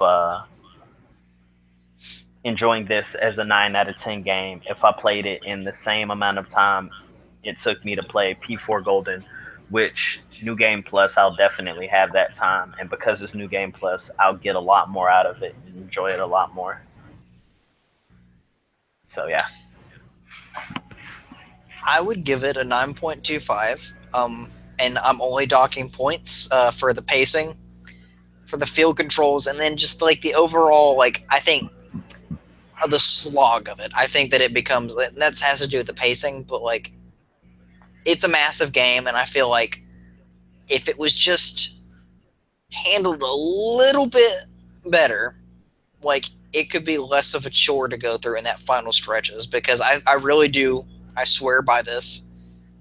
If they did not add in Life Will Change as like the main background theme of that final dungeon, and if they had kept Last Surprise as the battle theme, that game would not have been as cool as shit as it was in that last stage. That added spice and flavor, and it made it bearable, and it was new and refreshing too. So most of my demerits are just nitpicks, and they're small things that, like, like, I would have done it differently, but you know what we got is completely serviceable, and it's not like they're doing anyone disservices by doing what they've done. They've made a masterpiece, and it deserves a place on everyone's shelf. So I will call that a stream. Hey, like to thank everybody for tuning in. People actually did, and I think for once, we've managed to retain viewers all the way until the very end. I say for once. We've probably done it before. I hadn't been paying attention. But we know that never happens. Yeah, I think we capped out at like 3 or 4 not so long ago. So people stay here. We really want to thank y'all. Let us know too if you guys want us to do more game reviews, like separate podcasts, because we've been debating whether or not we should do like individual videos, and when we get our new channel finally this summer. That's coming. We will have our own separate C&C Bros channel. We just don't know when. We're going to do a live C&C Bros session definitely during E3, that we're going to be there and reacting to it if you want to join us then. I will try to. My classes start the week before E3.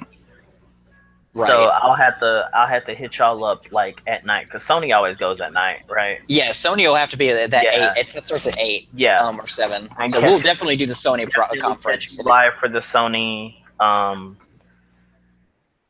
guess leading up to that moment, we can talk about Microsoft, and then post E3 we can talk about like Nintendo or Sony. Or, I mean, not Sony or Microsoft. I think I don't know if Square is doing another one. I don't think they are. No, I think they actually are. Square's doing another one? I'm pretty sure. Let me look that up right now. Okay. Because I think I saw a video that they were, but I could have just been reading clickbait. I don't remember if. Oh yeah, that's right. Ubisoft is doing one. EA is doing one. Um, is there a schedule up yet?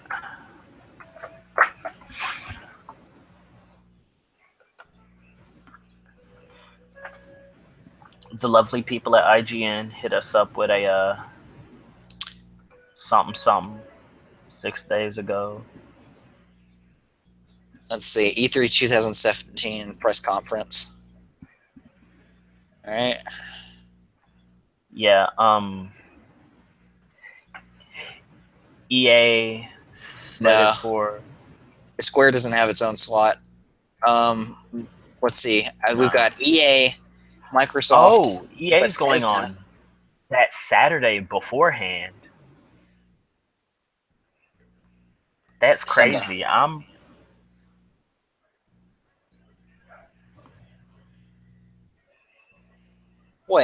Wait a second. Mm-mm. I thought. Yeah, see? You see what I'm saying?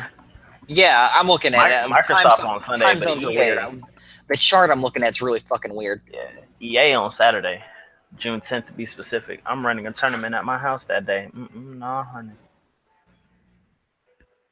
Yeah, Bethesda's on Sunday, Microsoft's on Sunday. EA's that Saturday. PC, Ubisoft, and Sony are gonna be that Monday. Devolver Digital, I have no idea who that is. And then Nintendo's always the last to kick it off on that Tuesday. Yeah. So we definitely will be here for the Sony conference. Hold your breath for EA and Bethesda, or not Ubisoft. Most definitely not Ubisoft. I'll be at fucking work. Not caring because I haven't played a Ubisoft game in a long time. There's going to be a 45-minute block dedicated to Vita. At Sony? Yeah. So that's if they announce a Vita successor, that shit'll be dope. Yeah, we'll definitely do that, and let us know, guys, if you want to hear more from us individually about like things that we've seen, like videos, or not videos, but like movies, games. I'll be doing a playthrough of Catherine, and I can give my thoughts on that, possibly with George, because again, like what we did here, or I could do it by myself. Do you like it better when we're all three together? Do you like these little side projects? Let us know what you want to hear. We'll be happy to give more content as we can, because our schedules need to work with it. Also, like, George, can you run polls on YouTube channels? Find out how. I'm sure you can. We can find a way to make a poll at least, and then you guys can vote on stuff if you'd like. Like, let us know what you want, and we'll deliver content as needed. But until then, that's a stream. Thanks for joining us. P5's great. Deuces. Never see it coming. You stop that.